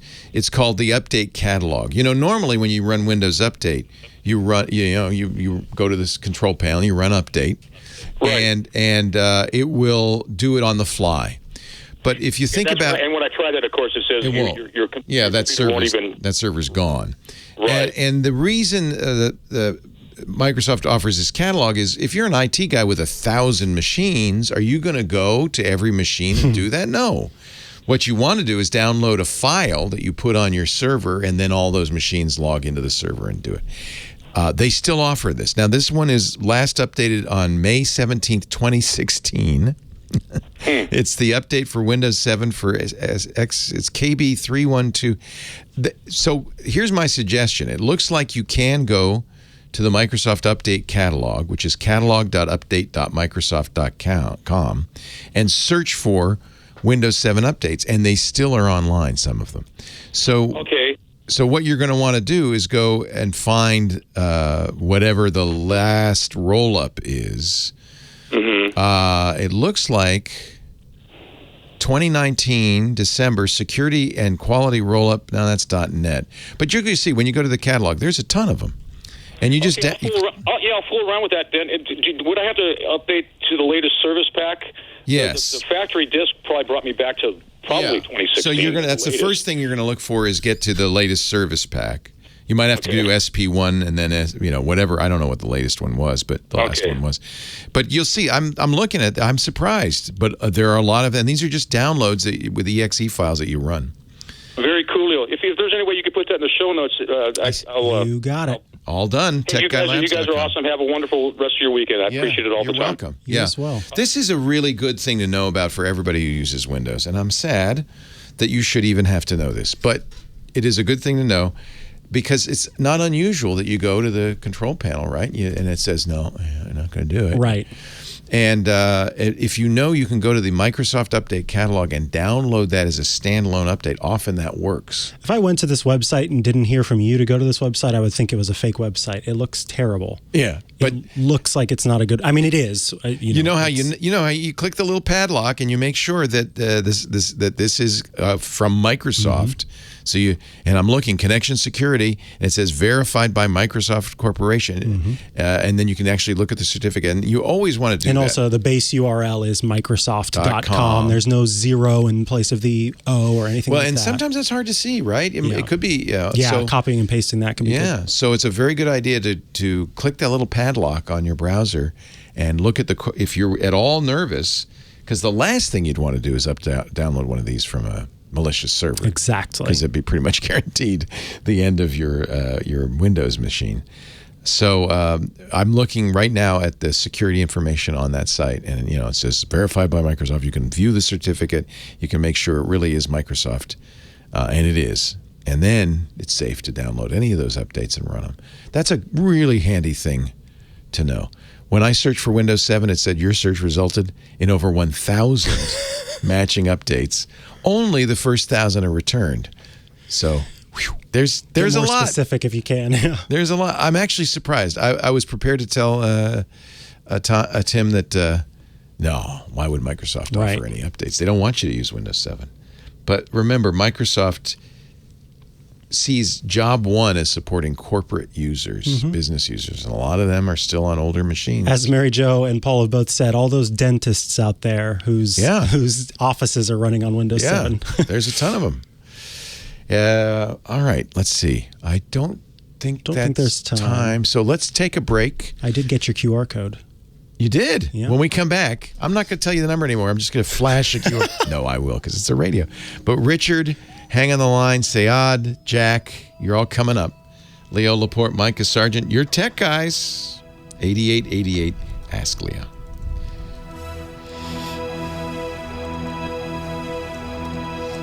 The last Windows 7 ISO you'll ever need, how to slipstream the convenience rollup. That's a good article. What words? Those sound like special. Yeah, I think people thought when I said roll-up that I was joking. Slipstream, the convenience roll-up. That's actually what they call it. And this is a good article. We'll put this in the show notes as well. Apple roll-ups are my favorite. Thank you, Marsworm. This is from How To Geek. And what it is really is you get the Windows 7 ISO, and then you can insert in the ISO the update so that essentially your installer now is the up-to-date version.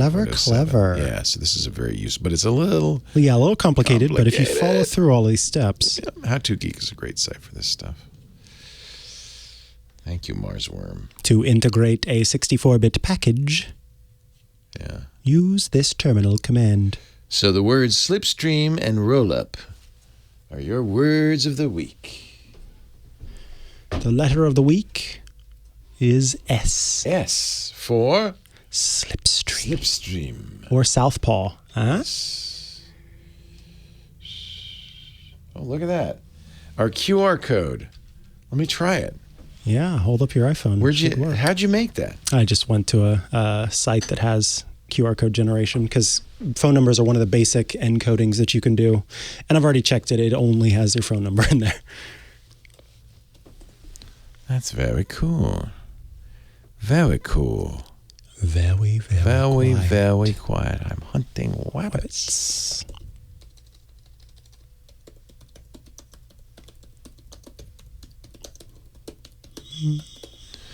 Could you tell that was my password? There's probably somebody out there who can use that to... They actually, in the latest version of iOS, there is a new feature that shuts down third-party apps, well, any app actually, outside of the app that you're using from turning on the microphone while you're typing in a code of any sort for that very reason. I mean, it would be ridiculous. I'm sure with some machine learning work, you could feed a bunch of information that changes the sound of what's being typed based on how far away it is from the microphone, and the vibrations that it might make in the phone based on where you're tapping. But in order to circumvent that, Apple has set it so that it disables the microphone while you're typing in a password. Oh, that's very clever. Oh, look, it works. 888-82. That is so cool. That's pretty cool. We got to do that. We got to put that somewhere. Stick that somewhere. Should I print it out and we could put it behind me? That's true. Instead of the tech guy logo, it's just a QR code. Or can you put it on the other end? Left side is that, right side is QR code. Yeah. John, let's do it. Make it so.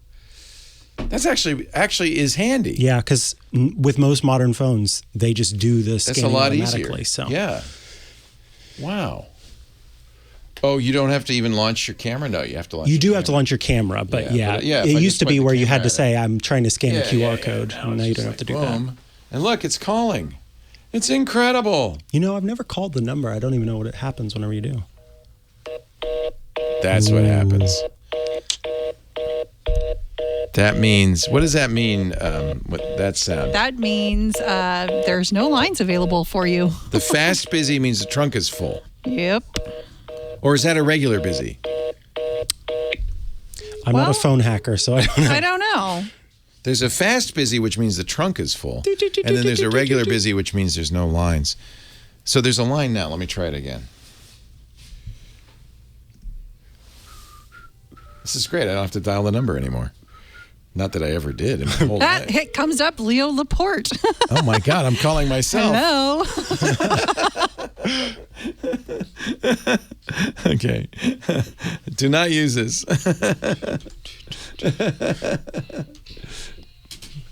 I'm QR coded. Check it and see. Leo Laporte, Micah Sargent, and we have a QR code now. Which I just tried, and I called, and it said my name on the Ooh. Right, Kim? That did. That means it's so you know that I'm calling, so you can just ignore it. Is that the point? I would never. You might wonder, why is Leo calling himself? That's pretty funny. I got a question. Yeah. Got a question for I got myself. a question for that would be Inception. That'd Yes, be it weird. would. How would I answer my question? Oh, boy. If I Well, it didn't depends know? on what the question is. Yeah. Yeah, can you ask a question that even you wouldn't know? I'm sure he could. It's the Russellian class paradox. Can God make a boulder that even he couldn't care? What is the thing? Well, there's the liar one where a liar, you ask a liar, are you a liar? And he says yes. Says, no, I'm a mandolin. But Richard, that was very good. Thank you. Richard in West LA. I just got it. Hello, Richard, Leo, and Micah, your tech guys and punsters. Hi, Leo. Greetings from West Los Angeles, where the temperature is 80 degrees with a nice breeze. Very pleasant. Richard must be a meteorologist. Yes. Okay, question. I bought a Samsung 55 TV. It has QLED on it. Ooh. It says when it first starts. Yes. What is QLED? It's quantum LED. So it's still an LCD TV. And by the way, this is very confusing, and I think Samsung does this on purpose, because QLED looks just like OLED with a little tiny little thing on it. But it is not related to OLED. It is an LCD TV using a special kind of backlight. It's an LED backlight using quantum dots, which, in theory, gives you more accurate red, green, and blue light. So the way LCD TVs work, it's like the LCD is a little shutter that opens and closes very, very, very, very fast and lets in the red, green, or blue light, or a mixture thereof. And as you know, if you mix red, green, and blue, you can make any color. So quantum dots are a better kind of backlight, I guess. Really more important to that, and it's probably also on the box, is something called FALD. And Scott Wilkinson has taught me this. FALD stands for Full Array Local Dimming. All LCDs have backlights. In fact, in the old days, they had fluorescent tubes. In fact, you may remember on some, like bad TVs or computer monitors, there'd be kind of a glow around the edge at the top and the bottom. That's actually the fluorescent tube light leaking around the screen. Nowadays, they use LEDs, which are, that was a big breakthrough. It used to be in the old days, LEDs could only be red. When they discovered how to make white LEDs, a huge breakthrough. And so they started using LEDs. They last a lot longer than fluorescent tubes. They could be more color accurate. They use a lot less power. Then the next step was to start putting more than a few LEDs in there. And full array local dimming usually means there's hundreds, sometimes thousands of LEDs with dimming zones. I think Apple's latest monitor, what did they say? It had like 10,000 LEDs, and they had 2,500 zones. The reason you want that is then instead of lighting up a white area and then having it bleed over into the black area, you could make it much more local. So the white can be white, the black can be dark. So it's much more accurate. FALD is what you want, QLED or not. Must have just thrown out the TV. Time to get a new one. It's out the window. Is that over? Did I over answer that? Apparently. Oh, man.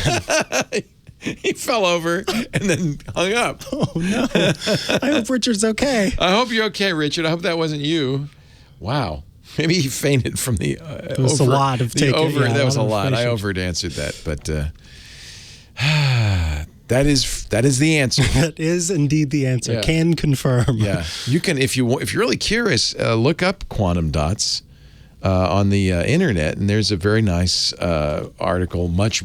I could have been. Let's put it this way: I could have been much worse. Indeed. If you go to the Wikipedia, quantum dots are semiconductor particles a few nanometers in size having optical and electronic properties that differ from larger particles due to quantum mechanics. They're a central topic in nanotechnology. And on and on and on. But really, all it matters is it's a little bit better LED, right? And it's not really, I guess the point I was trying to make so much how good the LED is how many there are. Mm-hmm. That's really more important, more to the point. Sayad in Toronto, Canada. Is that how you say your name, Sayad? Yeah. I got it. Yeah. It's a good guess. Welcome. Yeah. Oh, thank you. I'm just trying to install Tor on a framework. On a framework. First of all, how do you like your framework? Pretty good. I'm a big fan of Leo, so first thing I tried is him. No, thank you. I'm a happy framework customer. So Tor, how deep do you want to go into this rabbit hole? Don't make anyone else faint, please. It's short for the Onion router, and it allows more anonymous, not fully anonymous. You should be aware of that, Sayad. Yeah. More anonymous communication. I'm more for privacy, so yeah. I'm using Tor on it. Easiest way to use Tor is just to download the Tor browser, because then it's built in. But I have it on a USB stick, and that's the thing. I'm trying to get it to load the browser from that. So you have to have a portable version of the Tor browser. Are you running what operating system are you running?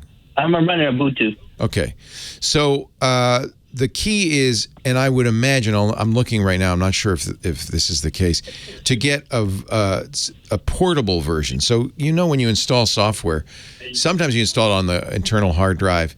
It puts parts of itself all over the place, and it knows where those are, and it can run. But if you want it to be portable, if you want it on a USB stick, it has to put everything that it needs to run on that USB stick, right? Yeah, it doesn't install. It's on the persistent file, so every time I plug it out, it goes back to the normal computer, whatever it's running on, and then back and forth. So I saved it on the persistent file. Yeah. That way, I understand why you're doing this now. So you have a USB key when you're using a computer and you want to have a private browsing session. The best way to do this is exactly what you're talking about. Have a portable version of a Tor browser on a USB key and have it save everything about your visit to the USB key. So nothing of your browsing session is saved on the hard drive. That's great if you're at a library or using a friend's computer. It's totally private. And then when you unplug the USB key, you take everything with you.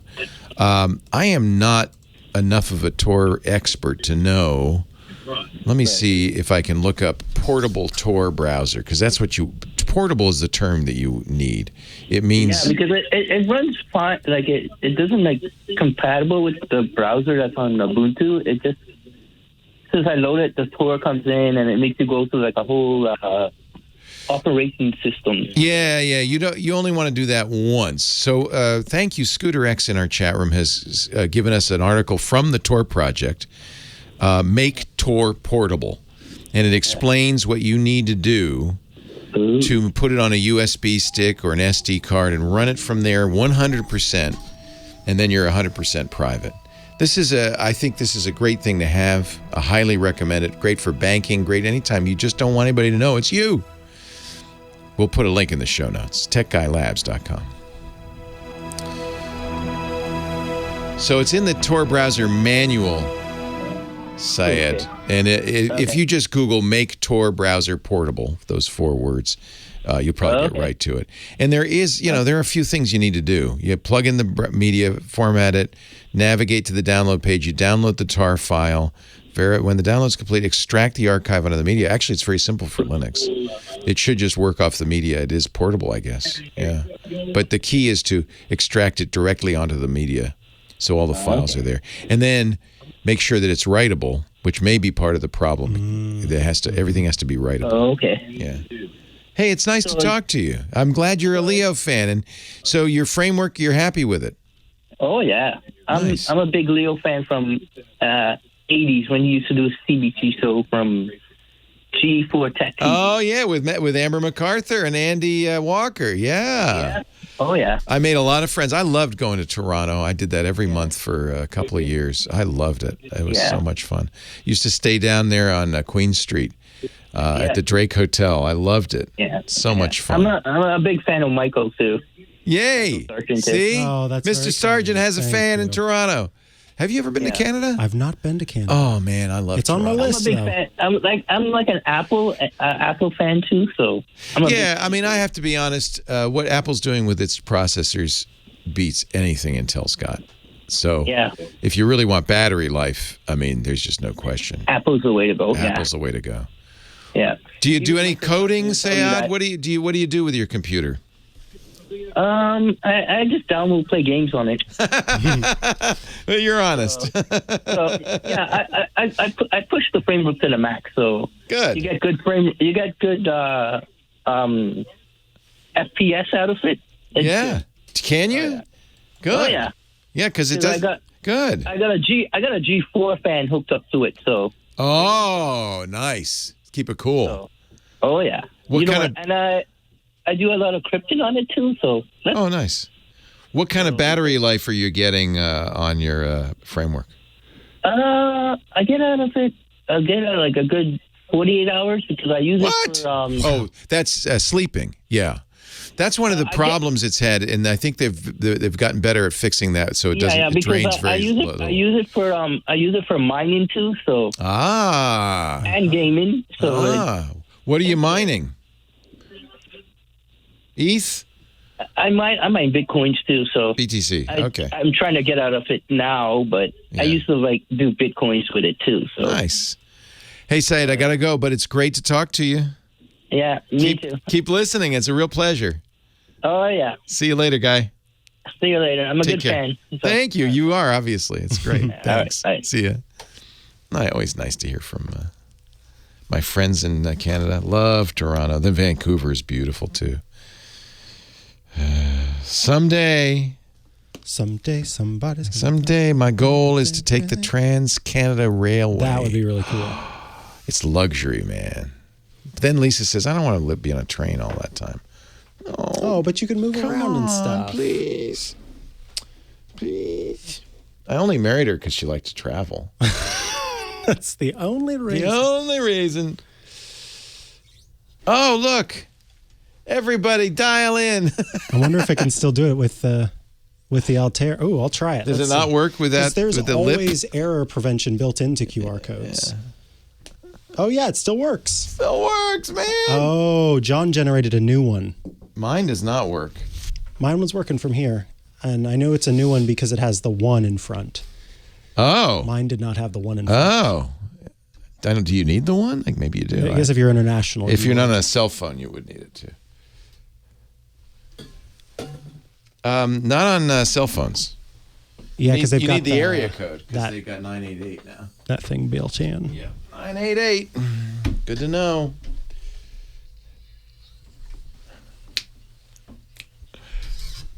Hippity hop. Hip, hip, hip to the hippity hop.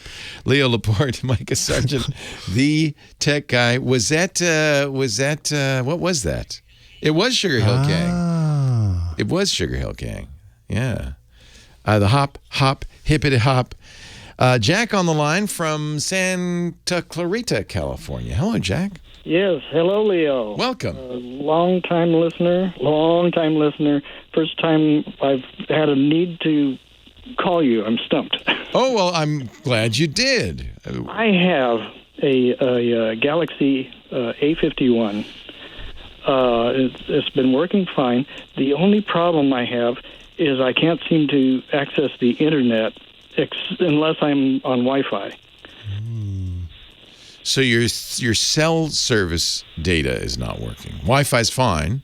Wi-Fi's fine. The cell service data, it's logging data used by the operating system, and I think it has some used by messages. But anytime I try to use internet access, it says error, internet disconnected. Huh.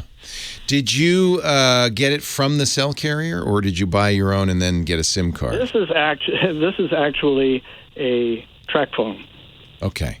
So, and you're using track phones. Make sure you bought data. I did. Okay. In fact, early on, I discovered I must have left an app open or something, and it drained my data account. Yeah, because it's limited. Yeah. It does have a couple gigabytes data available, it says. Okay, good. So you bought it, and it's not. So there is, and thank you, Scooter X, in our chat room. I'm always thanking him. Apparently, a known problem. You said it was an A51? A51. Yeah. Mobile data not working. We'll put this link to the show notes there because there are quite a few. It looks like quite a few settings that you have to look at. Have you gone into the in your settings app? Have you gone into the mobile networks settings? I went into the mobile networks. Yeah. I believe it says track phone. Yeah. And there's a tab up there that says add. Okay. A local vendor looked at this and it says, "Oh, it won't let me add anything." So yeah, that's that might be a track phone. I think that's a track phone. Track phone issue. Sounds like, let me see. Now here's another thread. This is from the Samsung forums. make sure you have the right APN settings. That was the first thing I was going to say. But usually if you get it from the vendor, the mobile company, they'll make sure the APN settings are correct. That's the access point. They were correct, at least at the beginning. Yeah. And it was working. Have you tried turning on roaming? And then one thing that I'm seeing is on network mode to try GSM only. There are, as you probably know, there are a variety of different data protocols. There's very commonly CDMA and GSM.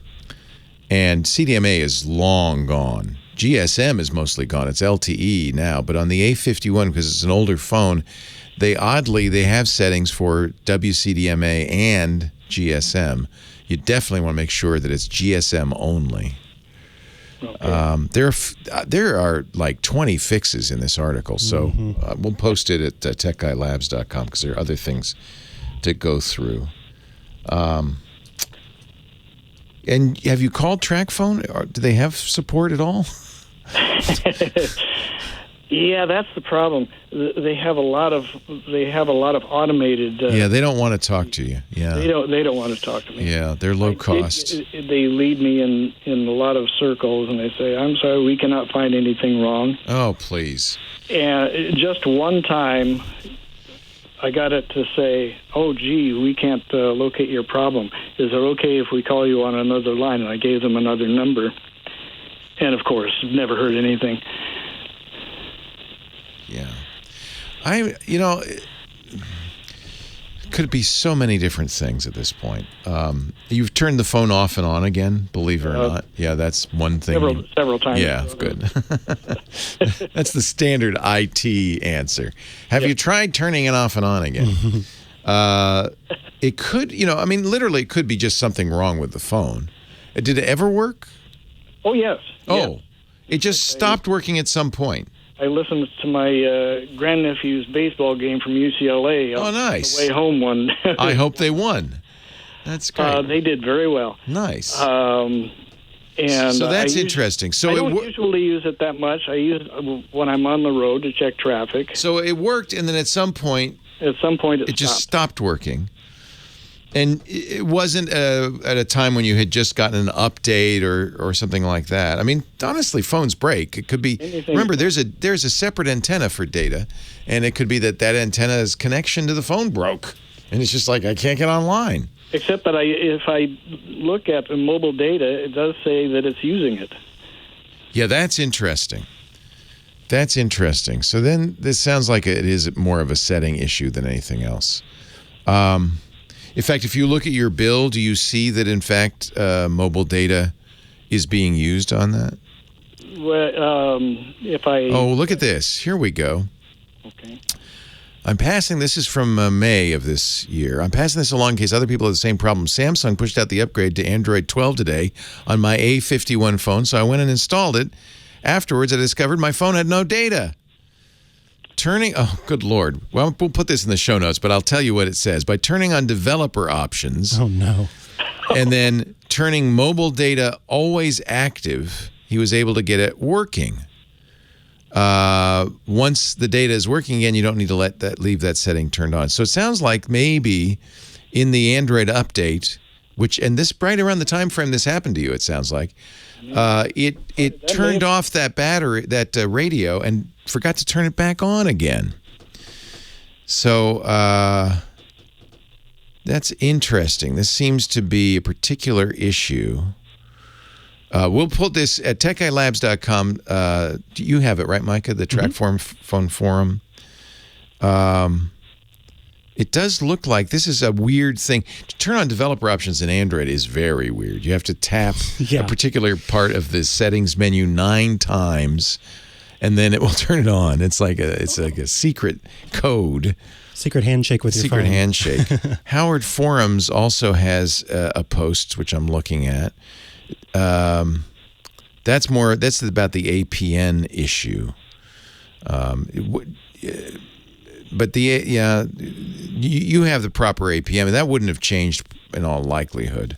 So I think that this Howard Forums post is not going to be. We'll put links in the show notes because it's going to take you trying a few different things. But it does sound like there is a bug that happened when an update was pushed out a couple of months ago. When did this happen to you, Jack? I don't. Yeah, because you don't use it all the time. A couple of months. Yeah. So this, I'm going to go with this article from TrackPhone, the TrackPhone forums, because it sounds like this really is the issue. I'll check that out. TrackPhone's response is, "I'm TrackPhone Maria. We're sorry to hear you're having a problem. We would like to further investigate." And nothing after that. I think I've texted her. You've talked to her, TrackPhone Maria. Yeah. TrackPhone Maria is never helpful. I don't know. They need to get somebody else in there. Anyway, this looks like this might do it. It is a complicated thing. You turn on developer options. Turn on this weird, obscured You get what you pay for, right? You get what you pay for. Hey, if we can get it working, you're getting a good deal. Oh, it's a great deal. Thank you, Jack. All right. Take care. Leo Laporte, the tech guy, Micah Sargent, Dick DeBartolo coming up.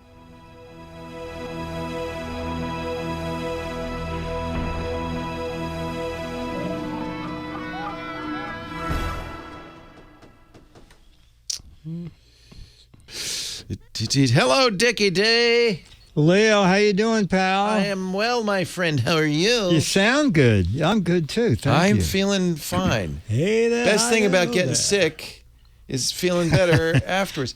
Hey, did you ever have one of these phone cases where you put the oh yes. Remember those? Oh my gosh.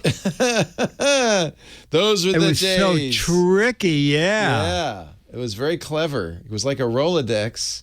Well, they still sell them on Amazon.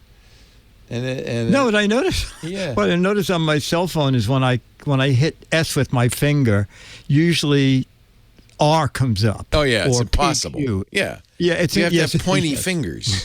Yeah. Yeah. So I'm going to buy one of these. Quick, and don't wait. There's only 19 left in stock. Oh, my God, yeah. I'm going to have to Scotch tape it to the back of my phone. Oh, that one that's wireless now that you got. You got a phone without a wire? Yeah, remember last week? Like a real phone. Yeah. That Verizon landline. Yeah, I remember that. Oh, yeah, that's working out good. That's working out good. What are we doing? In Dick's shot, there's a picture-in-picture. See in the top right? Oh, yeah, look. Whoa, it goes on and on. You try to wipe it off. You can't get rid of it. Oh, that's so funny. It says Zoom 1 twit. Ricardo. Yes, sir. How do you stay alive? You're going to live to 180, I could tell. You just got so much verve. How do you keep so energetic? Because I went disco dancing last night. So that's your trick, is you stay young, you dance. Yeah. I know you work out. You're very fit. But he hardly sleeps. You hardly sleep, but I don't sleep either. Sleeping like 3 a.m., was it? Oh, yeah, so I go to bed at 2:30, but I don't get up till 10. Oh, okay. So he gets his beauty rest. That's good. 7.5 hours. That's plenty. Yeah. Oh, here's a song you should play, Laura, next time. Oh, name's blocked on. I can't play this. Man, YouTube won't let me play it in Discord. That's hysterical. Oh well, never mind. It's called. Yeah, I sent John a little 17-second disco video for Giz Wiz. The silent disco. It's great. They do it at Lincoln Center. Oh, I love the silent disco. Yeah. Then we don't have to hear it. Exactly. And people go by and stare like, what? Why are they dancing? So seriously, you have so much energy. And I just want to make sure that I just got to do whatever it is you do. Do you drink green juice? No. I drink a lot of coffee. Not a lot of coffee. I drink 2 big cups of coffee a day. That's normal. That's not a large amount. Okay. Play with my trains in the backyard. I walk a lot. It's just good genes, maybe. Yeah. I think you walk a lot. I think I was going to make the same joke if you didn't. So I was going to say Levi's.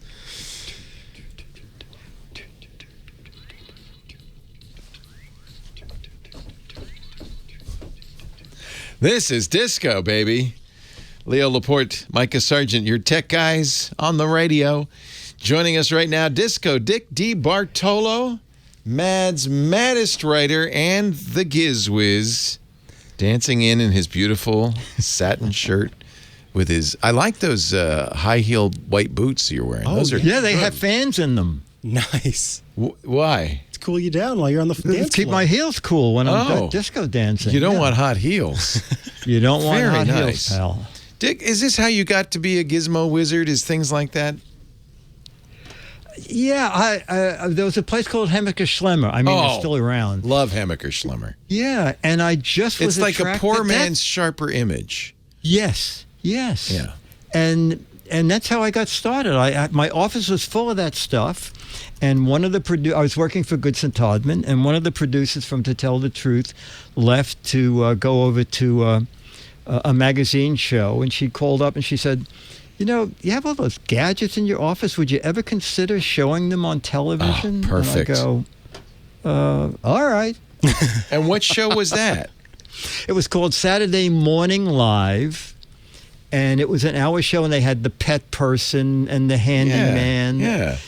And I know And you then were on after- live with Regis and Kathy Lee for years. Yeah, they watched that show, and then they said, if you're not under contract to Metro Media, Come call over. us. So, And then, of course, you still do ABC's World News Now. And you show up on this, small, little-known radio show every once in a while, too. No, this is good. No, I love, there's nothing more different than network and twit. Because at a network you go, I want to show this, and they go, well, I don't know. Oh, no, we don't care. Yeah. At twit, We have no standards. Is that what you're saying? This is no. This is my funniest memory of twit. Is when Twit, by the way, I should explain for people listening to the radio show, is the podcast network I run, this is also on the podcast network. So, yeah. And Dick has a show on the podcast network and so forth. So I was out in San Diego. I had won this Inkpot Award, and I came up and I remember you opened the brick Inkpot. house early. Yeah. And Lisa was saying My wife. I forgot who was producing it.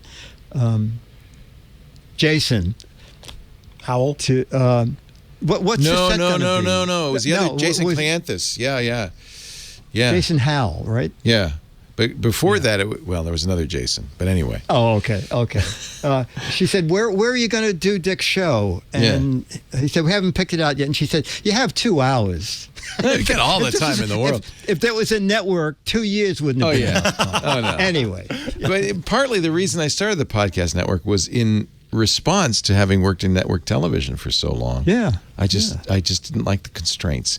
So we free you, and as a result, you bring us a crappy gadget every week. This is like my cat. You know the name. Yeah. No, you know the name Capresso. Capresso. I Bless know. you. Yes, Bless you. Capresso. Yeah. Okay. Now I assume Mike is not a big coffee drinker. Is that right? You would Mike? assume wrong, my You friend. assume incorrectly. He loves his coffee.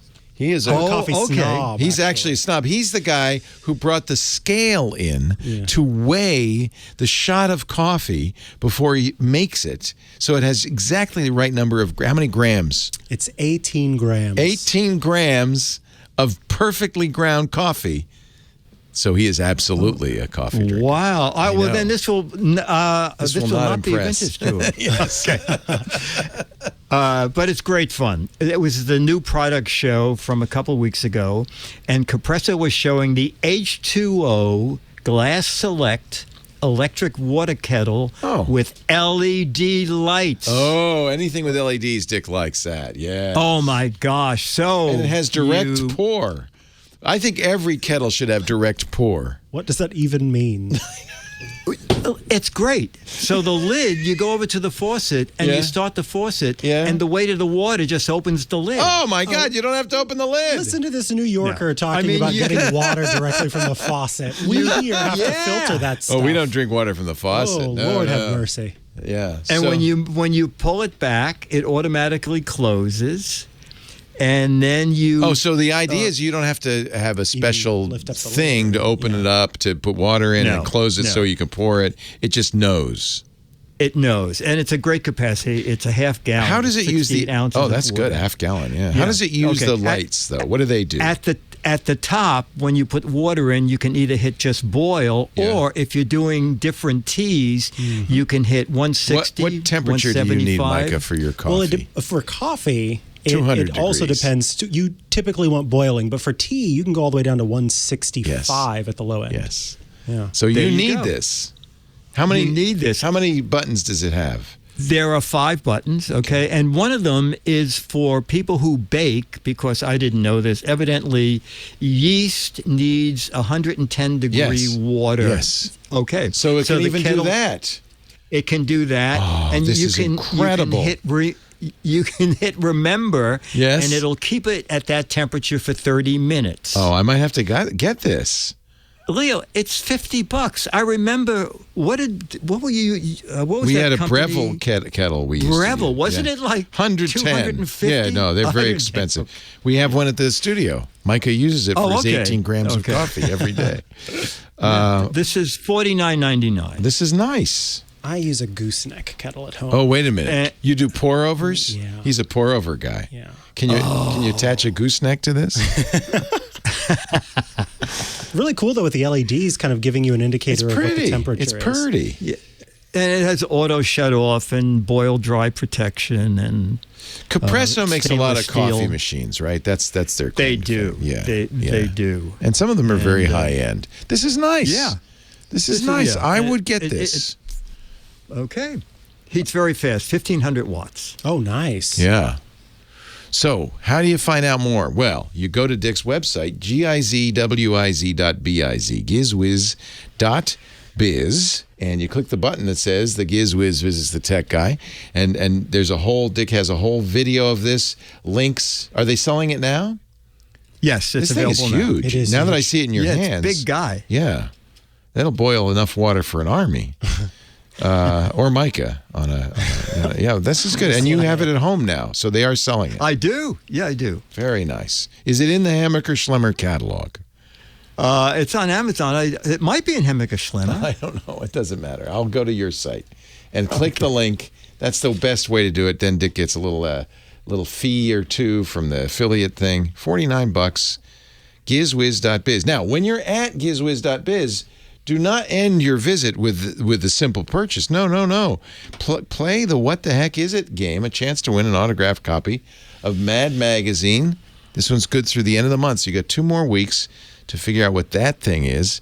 For holding your loose leaf tea before you dip it into that kettle. Excellent answer. perfect. Excellent answer. Maybe he solved it. You'll be playing for this edition of Mad Magazine. He's here, the para-abnormal issue.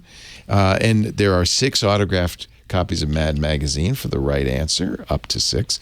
18 autographed copies for the wrong, or 12 for the wrong answer, but judges' decisions will be final, and there's rules and stuff at the website. Gizwiz.biz, also lots of other great stuff. Mad memorabilia, match game memorabilia, books and hats and things you can buy.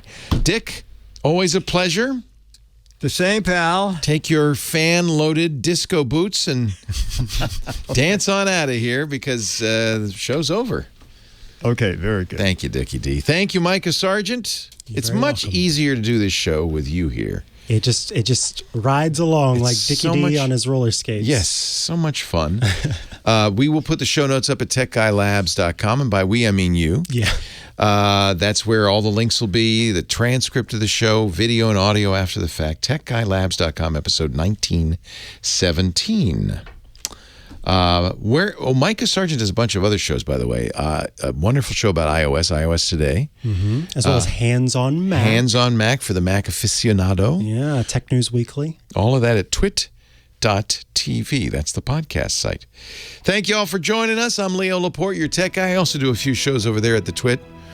But I will be back here next time. I hope you will too. Have a great Geek Week. Well, that's it for the Tech Guy Show for today. Thank you so much for being here. And don't forget, TWIT, T-W-I-T. It stands for This Week in Tech, and you'll find it at twit.tv, including the podcasts for this show. We talk about Windows on Windows Weekly, Macintosh on Mac Break Weekly, iPads, iPhones, Apple Watches on iOS Today, security on Security Now. I mean, I can go on and on and on. And, of course, the big show every Sunday afternoon, This Week in Tech. You'll find it all at twit.tv. And I'll be back next week with another great Tech Guys show.